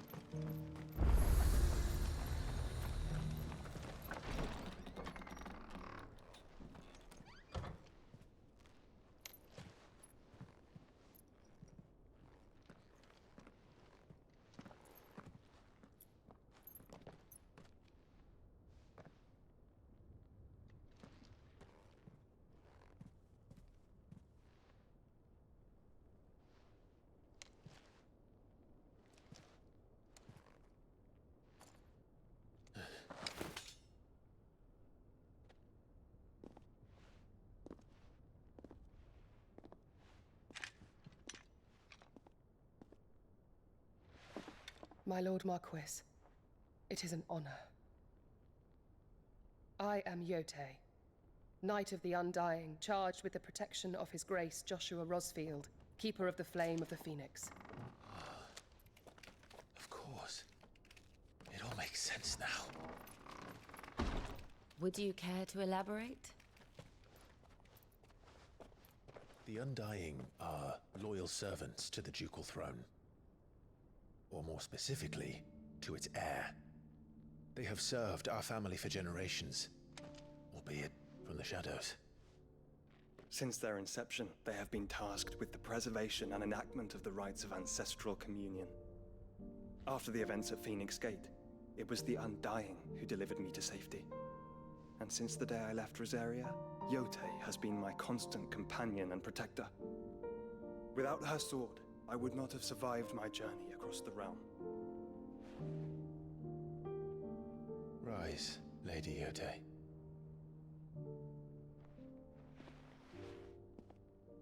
You saved my brother. I owe you a debt I can never repay. I but did my duty. Come now. Tell us what you've discovered. Your Grace. It is as you feared. The vessel we spied off the coast of the Crystalline Dominion on the night of her fall. It was the Einherjar. Beyond any doubt. The Black Galleon. Joshua. The So Odin. Einherjar is the Royalist flagship. What business would they have in the Dominion? Upon learning of Waloed's involvement in recent events at Drake's Fang, I sensed the malign influence of Ultima, and bid Yotei and the Undying look into the matter. We have reason to believe that the Black Galleon weighed anchor shortly after the fighting began, and set a course due south. For Canva. Then it is Waloedanites who besiege the cities. What is left of them, yes. And the Black Galleon sails at but one man's behest. Barnabas Tharm. Odin.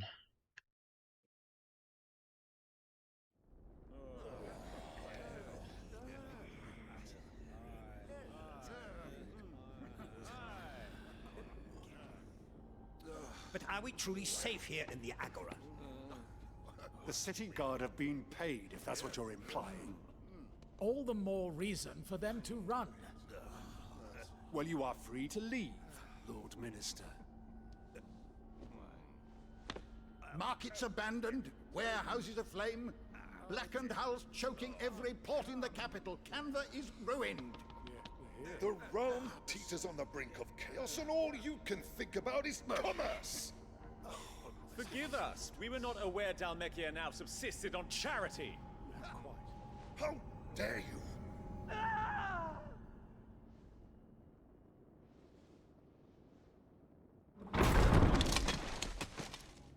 Distinguished members of the Council, you must forgive His Majesty this intrusion.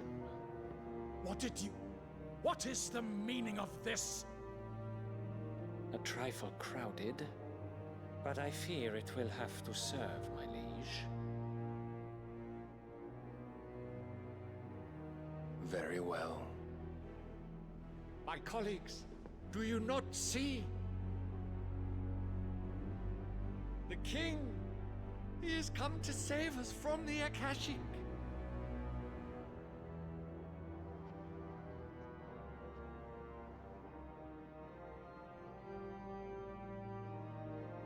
He is a gift from the heavens, divine intervention, our very salvation.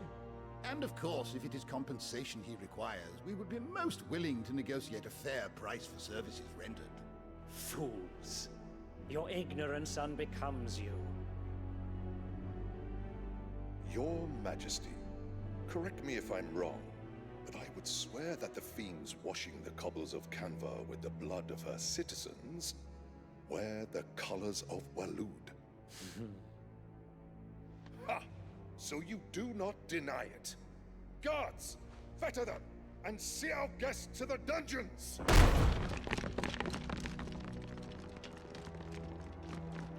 Enough.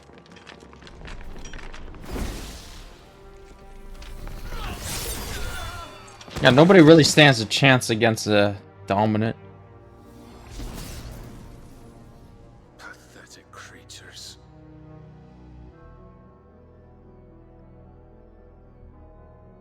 That you should imagine yourselves worthy of salvation. The girl is still here, somewhere in the city. Her consciousness fair dripping with her late father's hubris. A consciousness to which Mythos is inextricably bound and inexorably drawn. See that he is made welcome. Talking about mid. Yes, Your Majesty. Come, Mythos. Surely the prince's light cannot have sated you.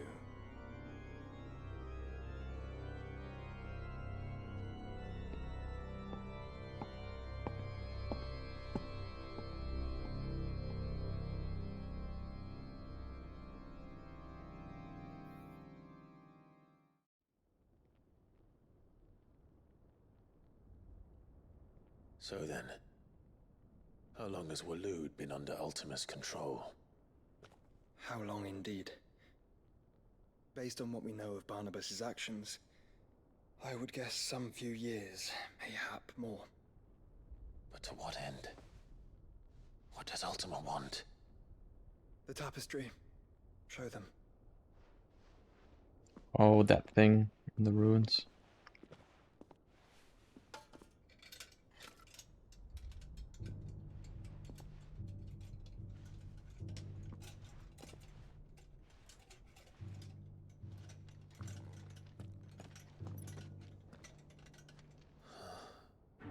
By the flames.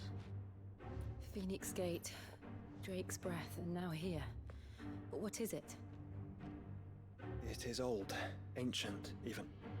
Naught remains of the faith it represents, save what can be gleaned from the image itself. None could tell me what the one in the apothecary meant, even the Undying. But I believe it may be the key to discerning Ultima's purpose. That figure in the center, the one beneath whom the icons congregate, that I believe to be Ultima. He is a god, or at least godlike, his very existence beyond our ken. The icons, and by extension their dominance, are meant to be his subjects, and while some, like Barnabas, have accepted this role, others have rejected it, like you, Clive, which is rather inconvenient, as it appears he needs you most of all. And gods don't like to be disobeyed. No, I don't suppose they do. Clive, may I tell Yote of the lake? By all means. Yote, I will be accompanying my brother to the Free Cities. Whilst we are afield, I would have you watch over those Clive has made his wards. Omielos delan tuisag ilith. Though well concealed, the hideaway lacks trained fighters to defend its occupants should they be discovered. But it is my duty to... As it has ever been my brother's duty, remember. If that is your wish, Your Grace. But please be safe. If aught were to befall you, You have my word.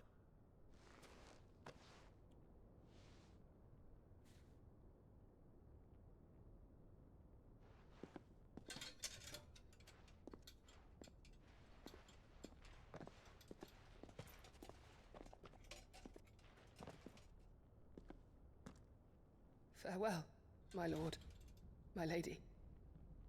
We are in your debt, Yote.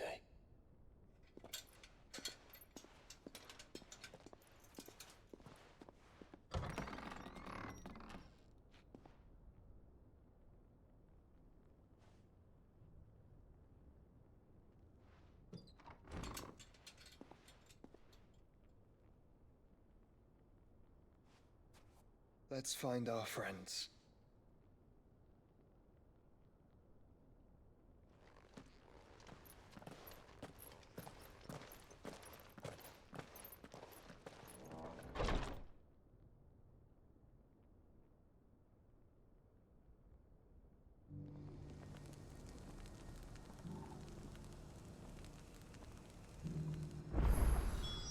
It's plain she cares for you very deeply. And I her, which is why I had to let her go. Opportunity beckons. Who among you... Is that blade for hire, perchance? Because I have a mind to make a killing. Figuratively, I hope. Well, yes and no. A passing caravan carried with it a rumor most fortuitous for one in my trade, that an elder Dread Evis had been sighted in the fields of Korava. Dread Evis are aggressive beasts, Compelled as they are to acts of violence, few survive to maturity, but those that do develop a hide of phenomenal value. A hide you want to sell? Eventually, yes. Though I would have it tanned first that it might be crafted into marvels the likes of which the world has never seen. Dread Evis skin is a rare thing indeed. But the worked hide of a well-aged beast, now that would fetch such coin that Gilbert himself might weep with envy. Bring me that beast's skin, and I will share with you the bounty of our combined labors. All right. I'll hunt your Evis. Of course you will. When one lives in such troubled times, it is a fool who lets opportunity slip his grasp. Leave Tabor through the east gate, but take the path that branches west. Once you reach the checkpoint at Tovany, you are a mere stone's throw from the fields of Carava. I eagerly await your safe, and above all, triumphant return.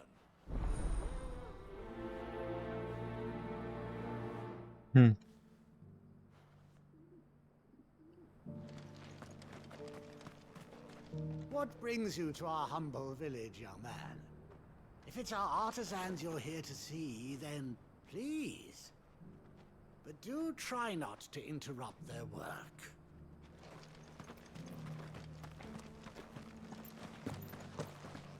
Careful how you pack that leather. Any crystals. You! Finally. No one was paying me the slightest heed.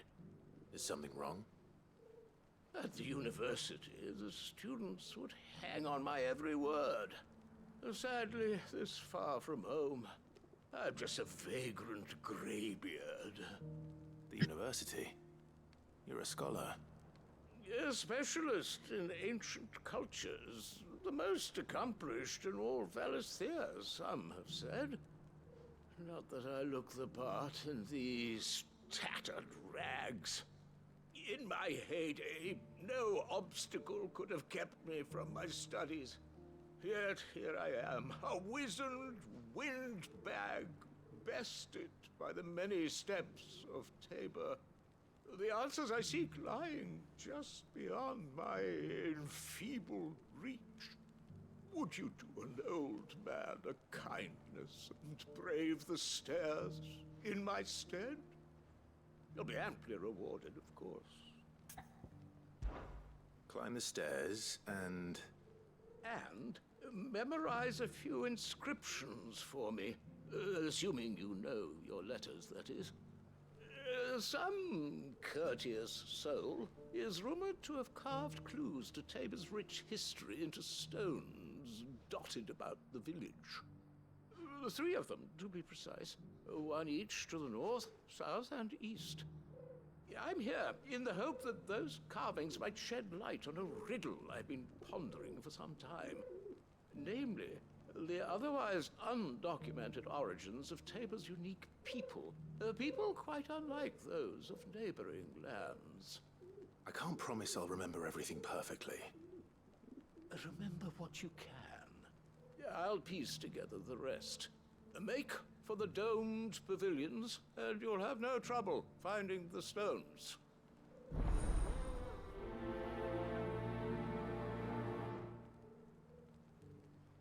That's gonna have to wait.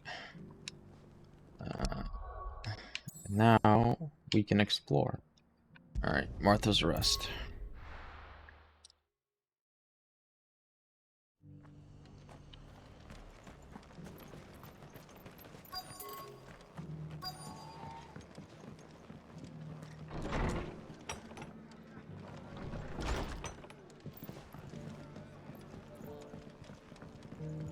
My lord Marquis, is that... It is you. Then you received my letter. I am Sebastian Rutherford, chief steward of your lord uncle's estate. Of course.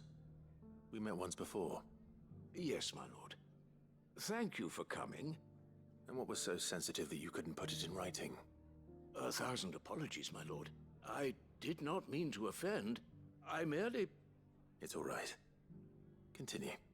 I am here at Martha's Rest, at the behest of your lord uncle, tasked with learning what I am able of the realm's current state of affairs. And what I have learned is grim. The fall of the Mother Crystals has left Storm in a state of utter disarray. The subsequent darkening of the heavens has only made things worse. Akashic attacks, once unthinkable, are now commonplace. The gears of governance have ground to a halt, and without a steady hand on the tiller, the realm threatens to drift into utter chaos. Your lord uncle, however, believes there is a way to avoid this fate, and is determined to see it set in motion. That sounds like quite the undertaking. It is.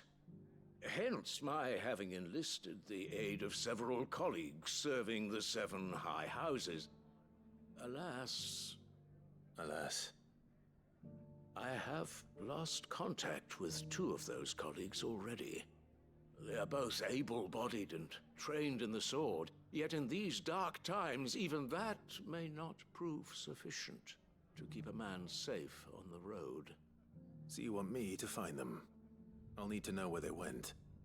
One I sent to investigate the Republic, the other the old Imperial capital of Oriflamme. That doesn't exactly narrow it down. I suppose I'll start in Dalamil and work my way east. Thank you, my lord. I shall pray for your success and safety.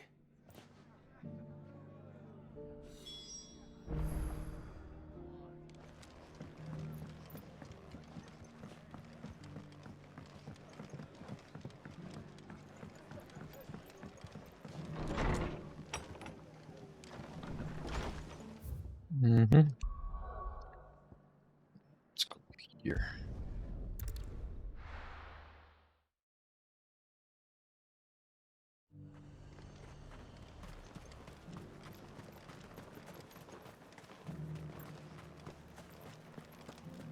There were ghosts at the gates not days ago. You needn't fret. The creatures are good.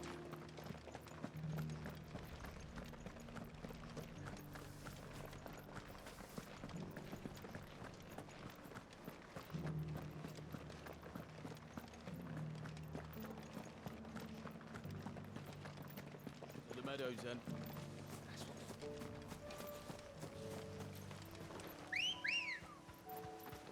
Ready to go?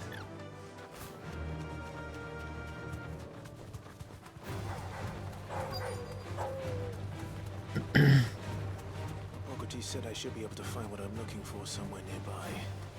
Light blue dragons and bright yellow flowers. Should be easy enough to spot.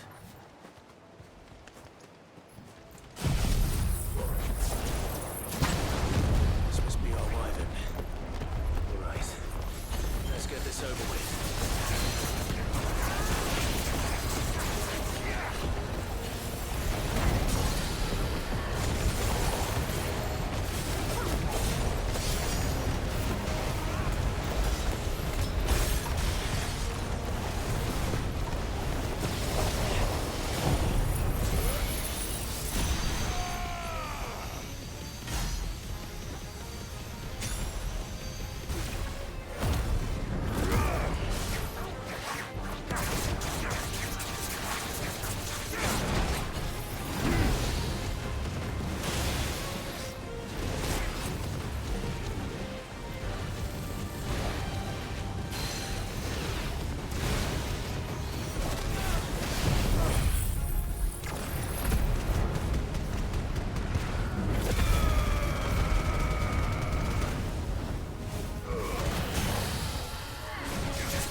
Yeah, then you don't even have to do basic attacks anymore. Just do 1 billion damage with the abilities. It seems to have increased the length, which is fair enough. It does a little more damage and it lasts longer. That's the upgrade. But like, look how fast you fight one of these. Oh, sorry, crap. One of these bosses. Liver. Now I just need to find the herbs. Bright yellow with a heady scent. There they are.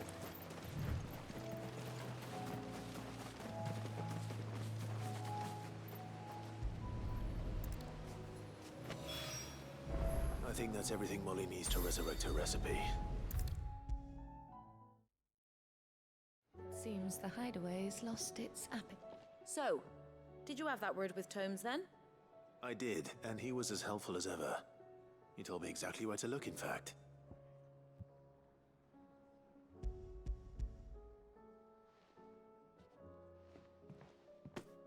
And what precisely will I be cooking up? Or is it better not to know? Blueback wyvern liver. And, a herb known as Saint's Bonnet. Ah, wyvern livers, was it? Well, at least it weren't actual worms, I suppose. Now then, you stay right where you are. I've got some cooking to do.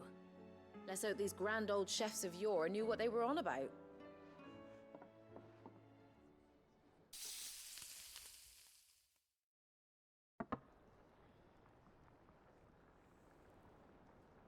And here we have it.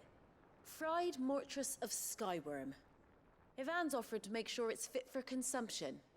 Well, I say offered. He as good as begged. And rightly so. Is there any higher honor than partaking in a slice of culinary history?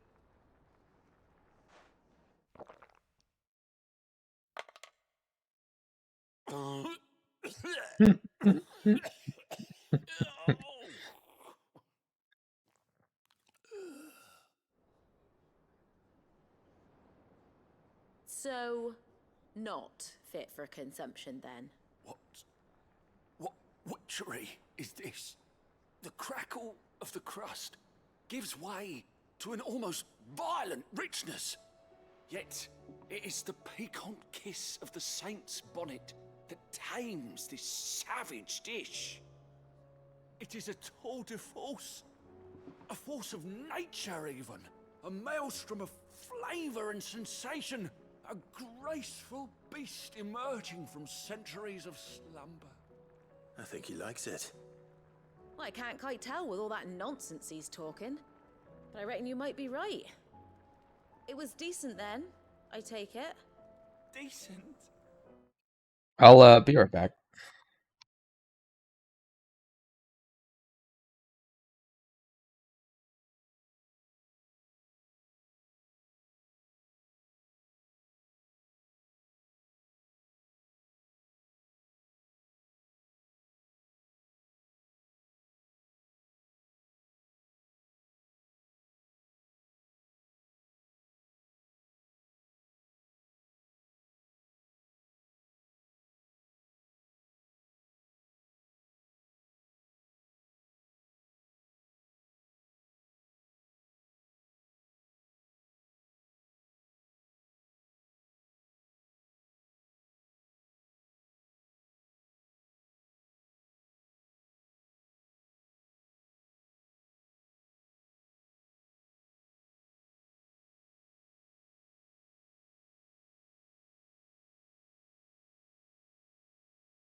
Okay, we're back. It's remarkable, and I defy any man to say a word to the contrary. Sid, might I suggest that you command a party of your finest men and women to procure a dozen blueback wyverns forthwith? I'll give it some thought. We're not gonna do that.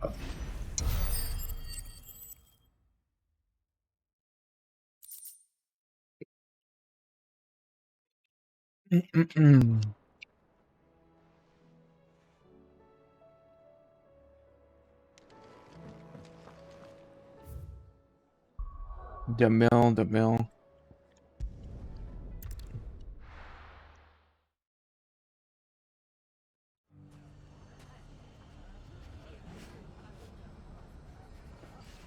It's not going to be easy finding one man in an entire republic. Let's hope someone here's seen something. Mummy, It shouldn't be too hard to find goods. are the bad men going to come back? The gentlemen of the town guard are a strapping bunch. Perhaps. The finest cell swords in store. Could be I know Hold a something candle to more. our- Clive, listen! I found someone who says he's heard the rumours about Nan. Have you? Go on. Tell him what you told me. All right. It's like I said. A wizened old crone by the name of Karen's been selling steel to whoever will pay her price, be they knight or knave. Says the more swords and spears she puts in people's hands, the more war they'll wage. And the more war being waged, the more call for swords and spears. And who will they all turn to keep them in steel? Why, the good Reaper herself. And you've seen this Reaper at work? Aye, it just so happens I have. You'll find her right here plying her trade most days. Here in Delamil? Where exactly? She has a stall here in the market, but if you're not the patient type, you can probably find her at her storehouse on the edge of town. But it'd be a bolder man than me that braved that particular nest of vipers. Feeling bold, traveler? I hope so, for your sake. Now, if that's all, I have places to be. Sorry to have kept you.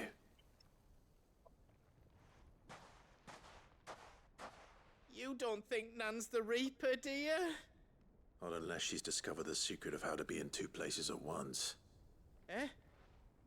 What do you mean? Lady Karen hasn't left the hideaway in weeks. So who has been running this stall he spoke of? Good question. I'll go and have a look. And I'll visit this storehouse on the edge of town. All right, but be careful, Clive. Ah, fuck. You too, Goots.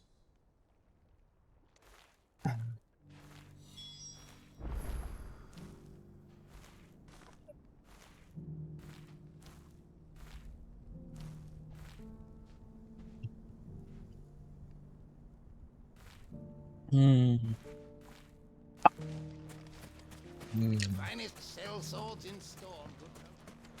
Fuck! How the hell did The gentlemen of the town guard are a strapping bunch. Perhaps. What a mess. Where do we...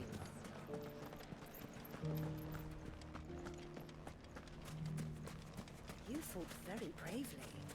The safety of the town is in our hands.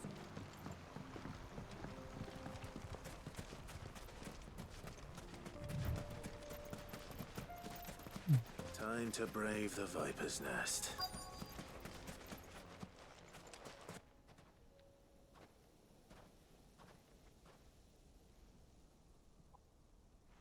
Just you, is it?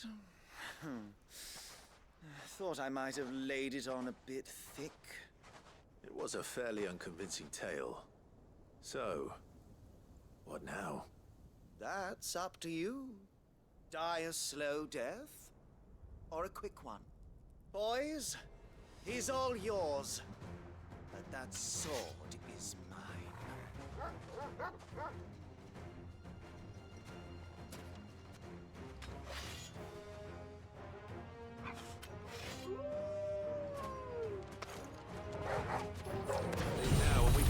this didn't happen.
Oh, you've done it now.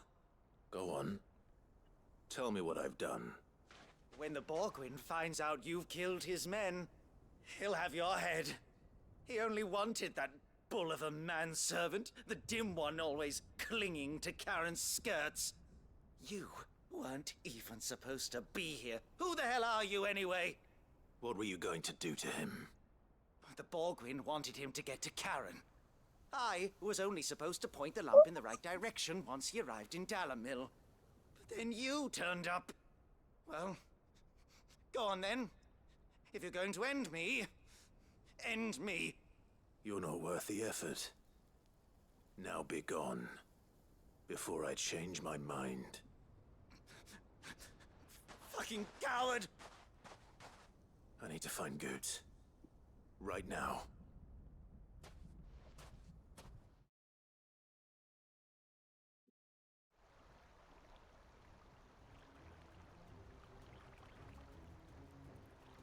Get your filthy paws off me, you naughty painted lout! Stop calling me names! And stop spreading them horrible lies about Nan! Well, that will be easy enough. For they are not lies. Every last word is true. And she must pay for her crimes in blood. Lord! Goot, are you all right? He's gonna kill Nan! He said she had to pay in blood! After what she did, it is only right. She ruined my life and the lives of countless others. That loathsome harpy's very existence is a crime, and I will not allow it to continue. Goots, was it? I have no quarrel with you. Only with your employer. Run along now. You need not pay for her sins. No. No? I don't care what she did. I won't let you hurt Nan. Promise me you won't hurt her, or I'll kill you myself! Goots, no. Enough, all of you!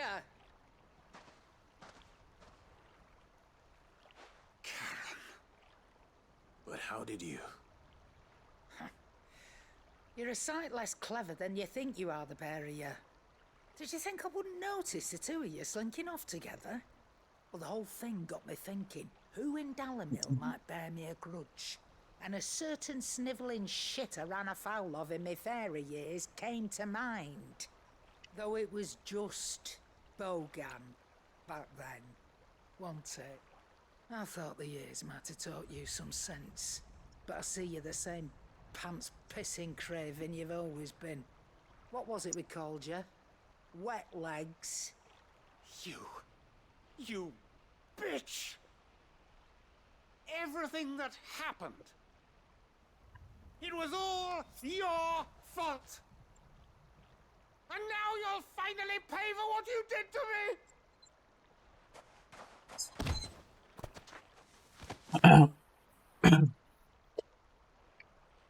Gooch, you... If you want a piece of Nan, you'll have to go through me.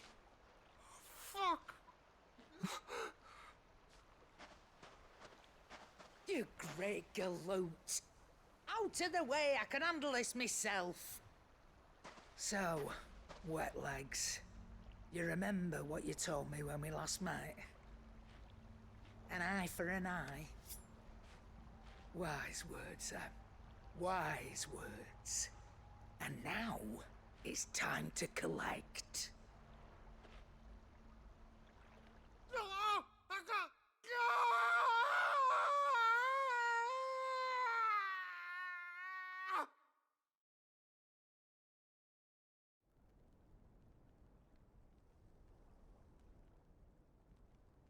Sorry to keep you waiting. Is he... Dead? No. But I reckon he wishes he was. It's not easy going through life one eye short of a pair. After all, I should know. You don't mean... Oh, he No, took the... don't tell me you didn't notice. Lost it to old Wet Legs back when we were working the same routes. Said I'd stolen from his strongbox. I'd done nothing of the sort, mind. But that didn't stop him taking his little revenge. So I took some of my own. Sorry, lost everything. His coin, his clients. Always knew he'd be back one day to claim his due. But he crossed a line dragging poor Goots into this. He didn't hurt you, did he? No, Nan. Still got all my arms, see? Legs too. But what if he comes back again? What if he does? First we take the other eye, then we work our way down. He'll learn his lesson soon enough. But something tells me the Wet Legs has learned it already. Right. Let's get you back to the hideaway. You've attracted quite enough attention already. Ta-ra, Clive. Remind me never to cross you, Karen.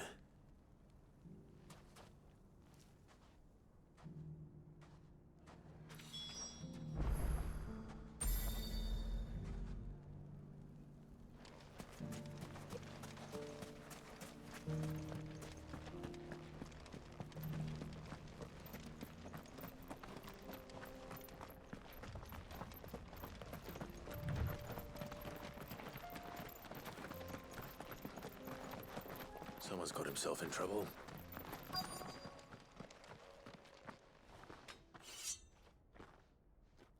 I don't see your master here, so you can start by giving us all the coppers in your purse.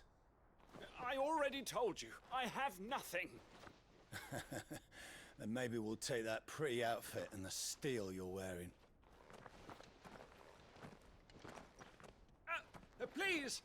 These men are trying to rob me! I'll deal with this. Thank you. You that one's master, then? If you kindly pay the coin he owes us, we can pretend you didn't draw your blade on Republican soldiers. Or you can go back to your garrison and I won't report you to your captain. Oh, you're more than welcome to. He hasn't had many visitors since we slit his throat.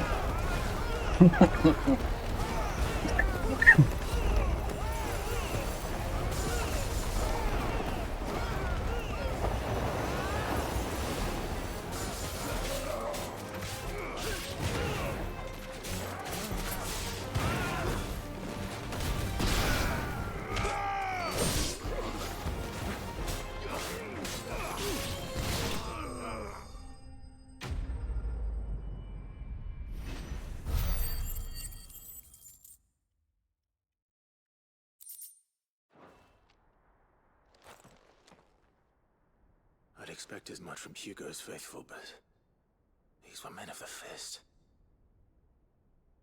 Much has changed in the Republican army since they lost their rock. You've seen this kind of thing before, then? Many times. I was sent here to observe the situation. You're one of Rutherford's men. He sent me to look for you. Well, then you have my thanks. I fancy I could defend myself against one, perhaps two, but a whole regiment. I arrived in Dalimil several days ago, but when I called upon the captain of the local garrison to make inquiries, his men confiscated my effects and locked me in a cell. The captain is no more, and his men make the rules now. Fortunately, I was able to bribe my way free, only to be stopped again by those soldiers you so kindly dispatched. What of the Fist's Central Command? Surely they wouldn't allow such lawlessness amongst their ranks. I would imagine they are unaware of it. Most of the army has fallen back to the capital and hunkered down behind her walls. Those who weren't recalled now rule the fringes unchecked, answering to no one but themselves. Then it's worse than we imagined. You should return to Rosaria. It's not safe here. I'll find a caravan heading north.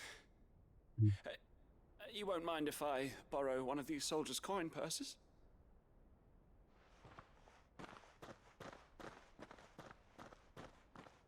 Not at all. Now, to find this second associate of Rutherford's. If he was bound for Oriflamme, I'll start at Northreach and see if I can pick up his trail.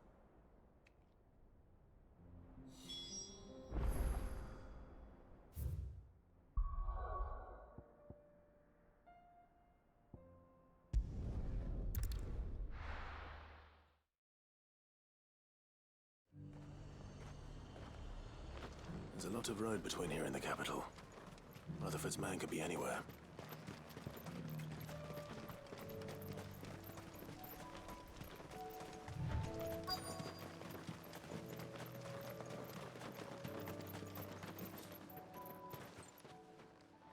What happened here?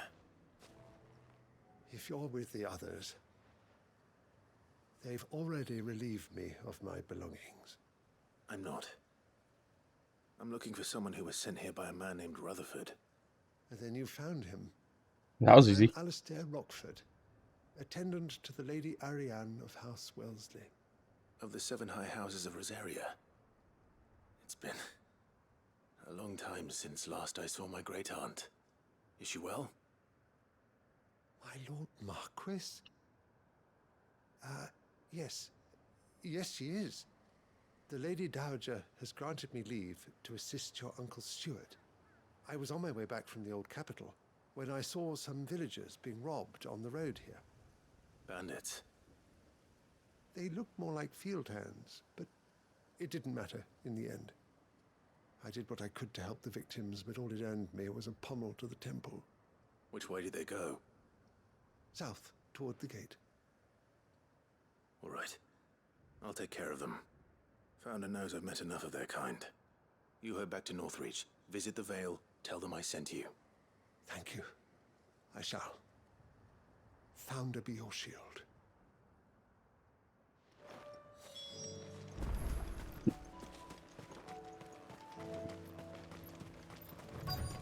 They just couldn't resist, could they?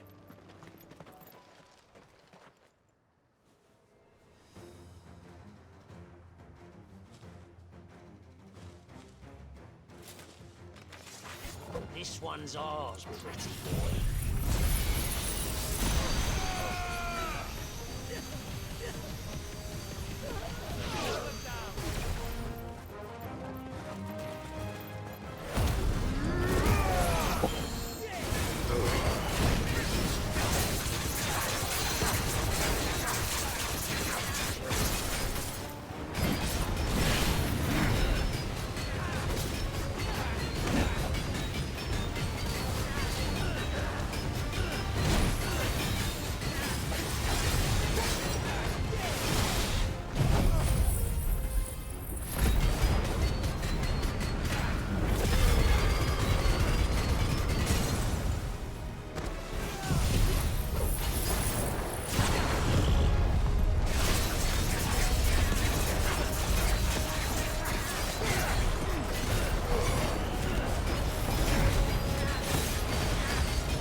Make for the town while you can. There may be more bandits nearby. You don't need to tell me twice. Many thanks, traveler. This looks to be all of them. I thought I told you to make for the Vale. And stand by as ill might befall the heir to the ducal throne. It's just Clive, and I'm fine. Which is more than can be said for you. I will survive. Strange that the garrison wouldn't intervene in such a brazen attack so close to their gates. The garrison have their hands full inside the city. Some days they don't even send out patrols. There are few hands left to work the fields, and even fewer to transport the grain. The market stalls are nearly bare, and the price for what remains is exorbitant. It's not uncommon to see a fight break out over a crust of bread. When I said the ones who attacked me didn't have the look of bandits, I meant it. They were probably just desperate. Rockford, listen to me. If you are to continue your investigation, you first need to seek the attention of a healer. Of course. I shall return to Northreach right away. But allow me to thank you first. Had you not happened along, Don't thank me. Thank Rutherford. It was he who sent me. I suppose he'll be wondering where I've got to. I shall send a Bastolus as soon as I'm able. Good day.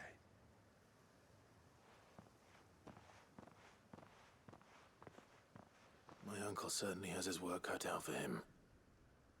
If it isn't already too late. I should go and tell Rutherford that his colleagues are still in one piece.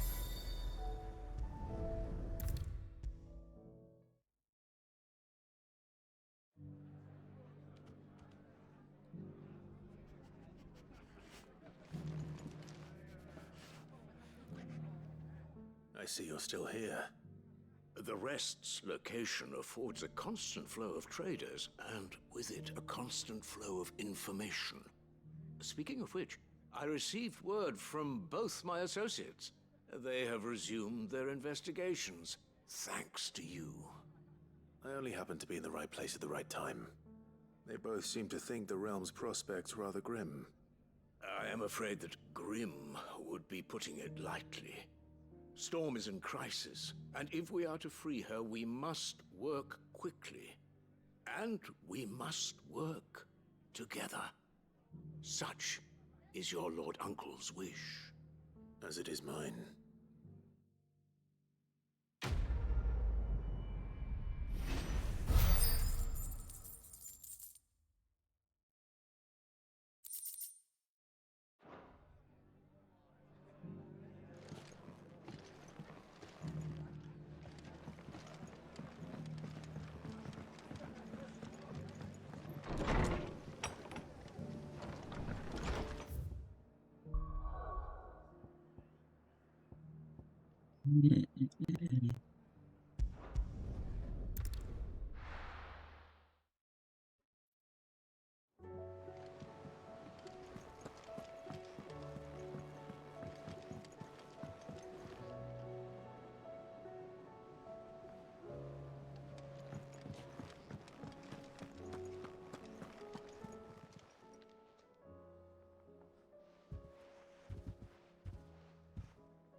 Nothing like a dish of cold vengeance to foul the gut. I'm sorry, Nan. I didn't mean to make things worse. I just thought I had to protect you. Like you've protected me. Aye, well, someone had to. Your parents certainly didn't give a whit for your well-being. Reckon the both of us would be worse off if I'd not taken you on. You've always been me right eye, Goots. And I'd have you stay that way. So don't you dare go looking for trouble again. Well, I will. If you ever need help, I'll do it again and again, and you can't stop me. Why, you big lump. Fine. Play the hero if it makes you happy. Thanks, Nan. I won't let you down.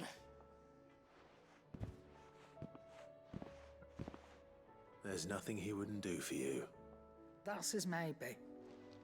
But if he's ever to make his own way in life, he'll need to start looking out for himself as well. Till then, he'll need people to watch his back, just like you did in Dalamil. Don't think I didn't appreciate that. Of course. His family. Stop it. You make me one good eye, mister. I don't go thinking that'll do you any favours. A potion today'll cost you the same as it did yesterday.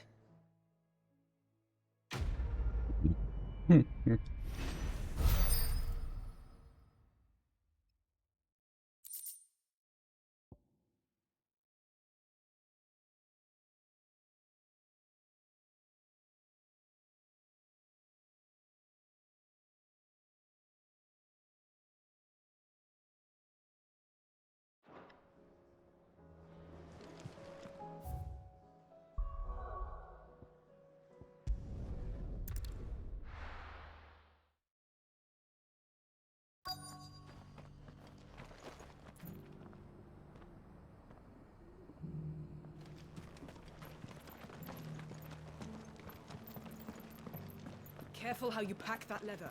Any creases or scratches.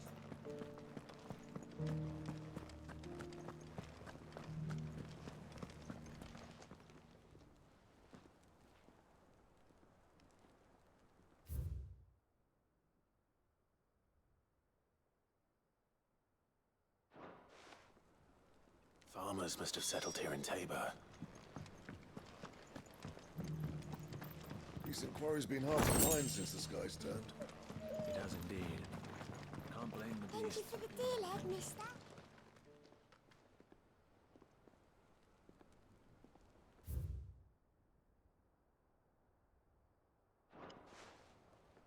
What golden plains might the wanderers have called home, I wonder? Have you noticed the Elder has been...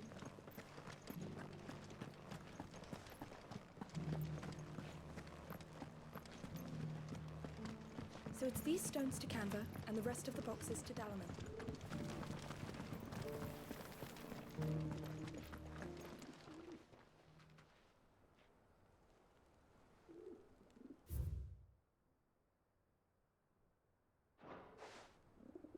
No history would be complete without mention of the mother crystals.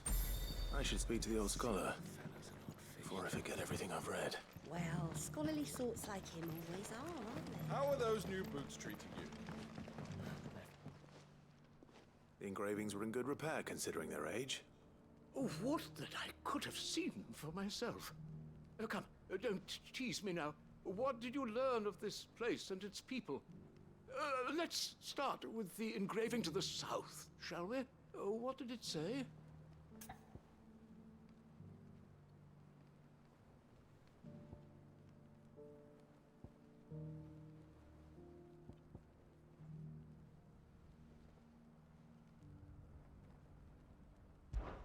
Guardians of the Crystal, the first stones of Tabor, sacred hold thy noble blood, till ends the mother's labor. I'm pretty sure that was it. Fascinating. It would seem the founders of this city were descendants of those fallen charged with protecting the mother crystals. But whatever could have driven the Guardians so far from their sacred charges, I wonder? The engraving to the north is next, I think. Wanderers of the Golden Plains, lay your roots in stone. With pride recall thy noble past, and make these rocks a home. Or, I think that was it, at least. No doubt you're right. There are vestiges of nomadic customs in Tabor its guardian roots could never account for. This is proving most enlightening. Now, for the final stone.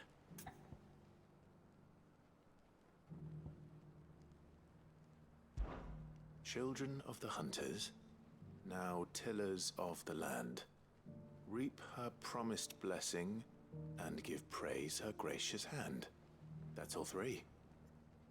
And so, we add primitive farmers to Tabor's founding peoples, the final piece of the puzzle. 3 engravings, one for each of the 3 peoples to have settled Tabor in ancient times. Guardians of the Mother Crystal, wanderers from across the plains, and last but certainly not least, hunters turned farmers.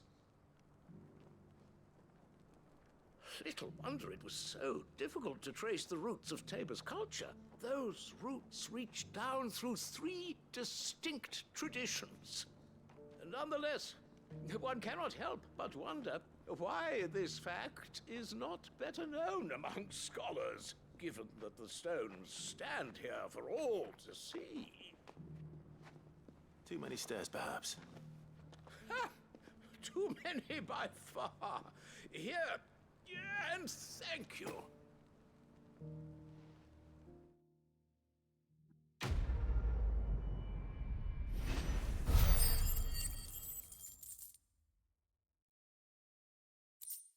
$600 ability points. Wow. Careful how you pack that leather. Any creases or scratches will bring down the price.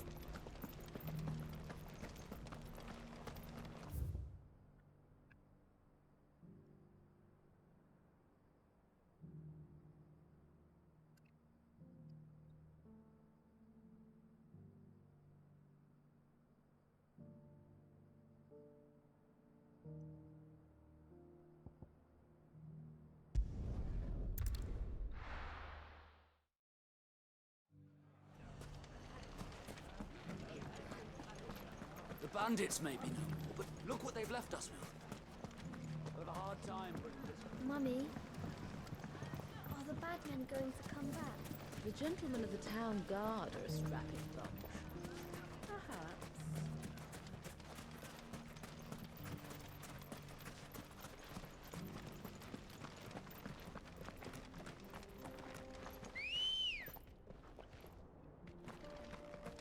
Come on.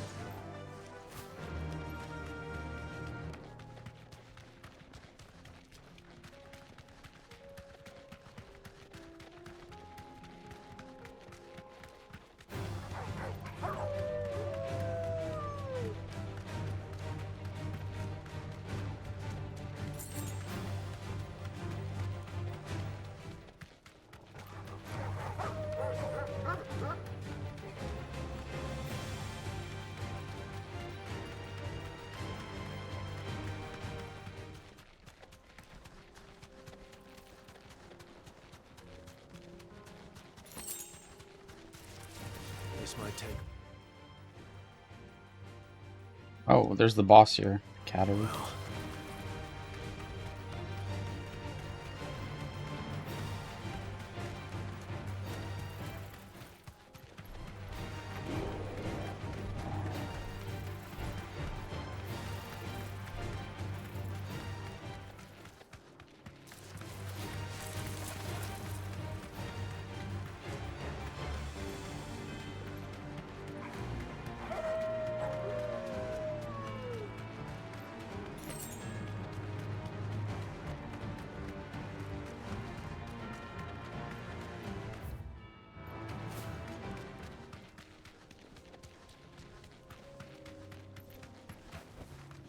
There he is. Over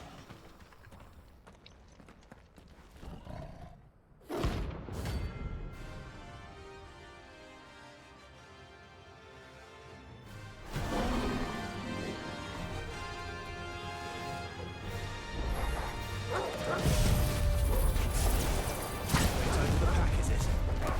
Let me introduce you to mine.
And then there was one.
Pretty cool finisher.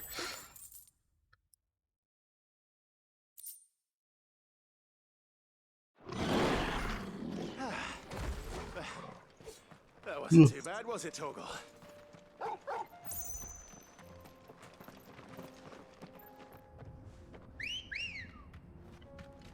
Ready, go?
Be hovel. Nothing over here though.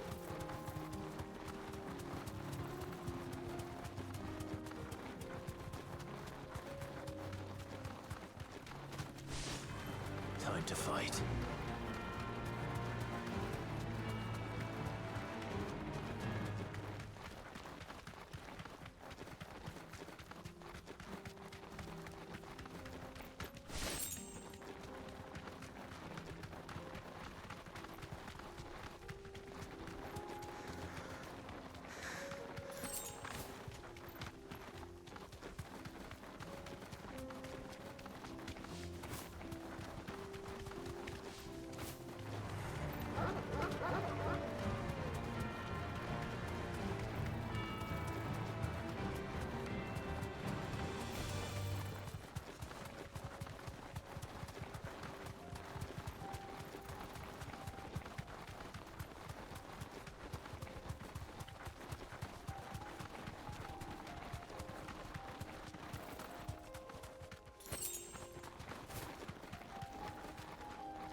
can walk from here.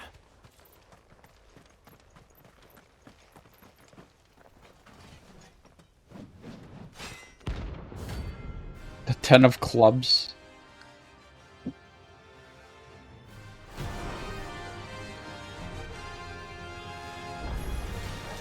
Nothing haunts forsaken soul, eh? Only those who have nothing. So empty your pockets.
Two bosses. A deserter turned outlaw. We were more similar than he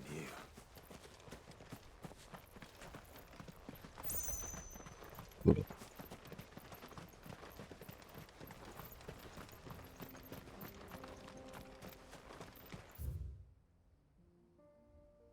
There's another boss at Empty Hovel.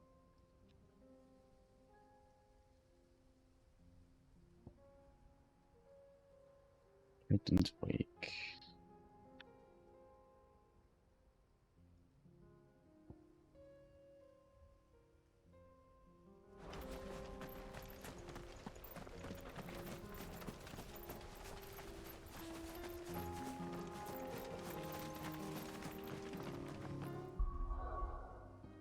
Yeah, let's go buy potions.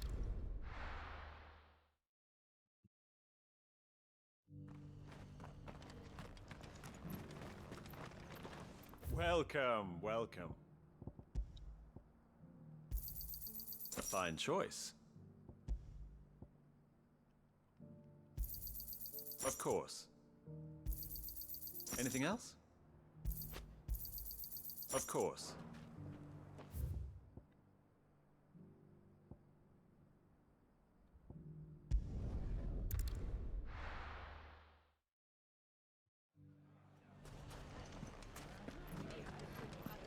The bandits may be no more, but look what they've left us with. Had a hard time putting this. Mummy, are the bad men going to come back? The gentlemen of the town guard are a strapping. Fortunately, with the flame breath, like, you can't dodge while you're using it. Good day, my lord. Oh, let's get that Here one. you are. My thanks. Thank you for your custom.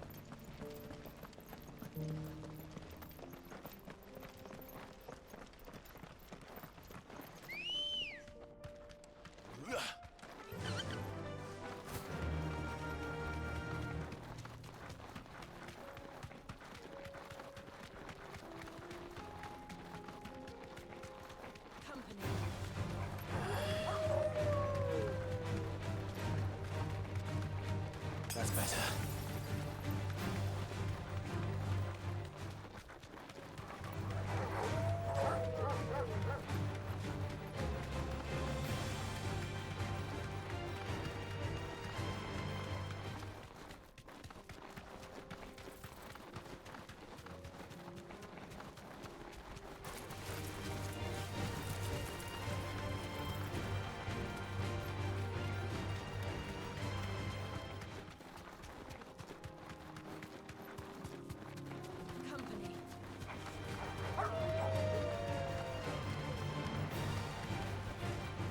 Back to the stables go. This another boss?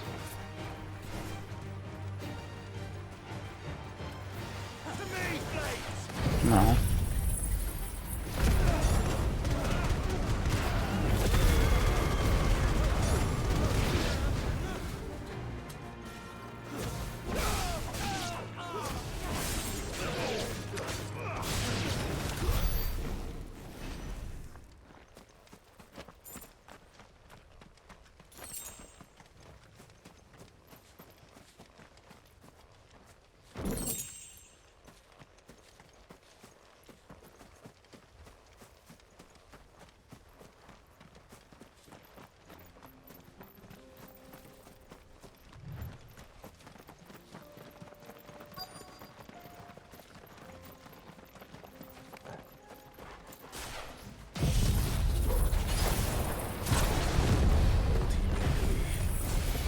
Looks like there's still plenty of fight in him yet.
This thing reeks.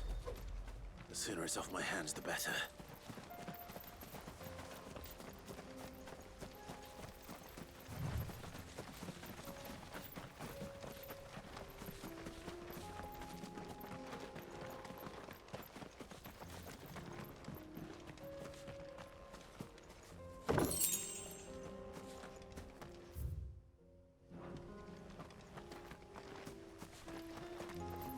No boss here?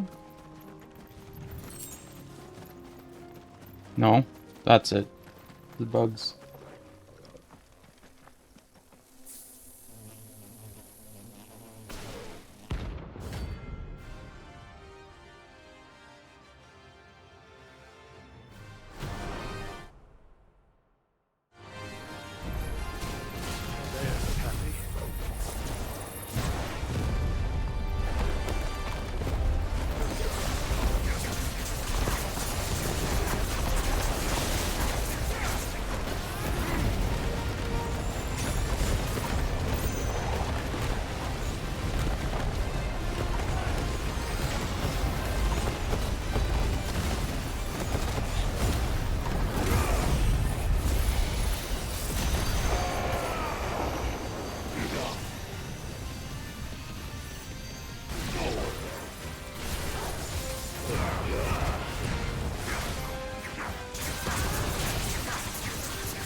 Another down.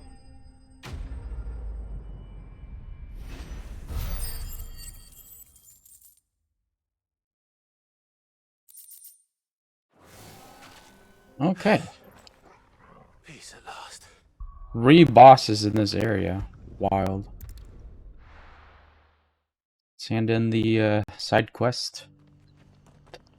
And then we're gonna have to focus on the main quest.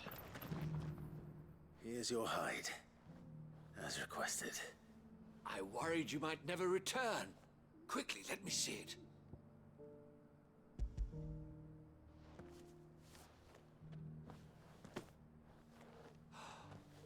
Oh, as supple as a maiden's cheek, yet as adamant as her virtue. This is everything I had hoped for, and more. Clearly, my trust in you was not misplaced. You must be a hunter of considerable talent to have bested the beast with nary a scratch. Join me as my honored partner. With my means and your might, we shall be as wealthy as the merchant kings of Zemeckis. I don't plan on making a habit of this. I'm busy enough as it is. Very well. Though I believe fate had a hand in our meeting, it would be unbecoming of me to beg. Do not allow me to keep you from being about your business. Here, for the hide.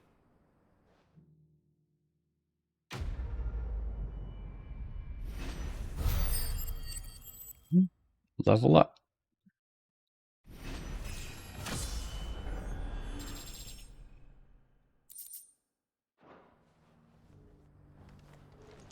Alright. And I am gonna take a break. Save real quick. And that's it. See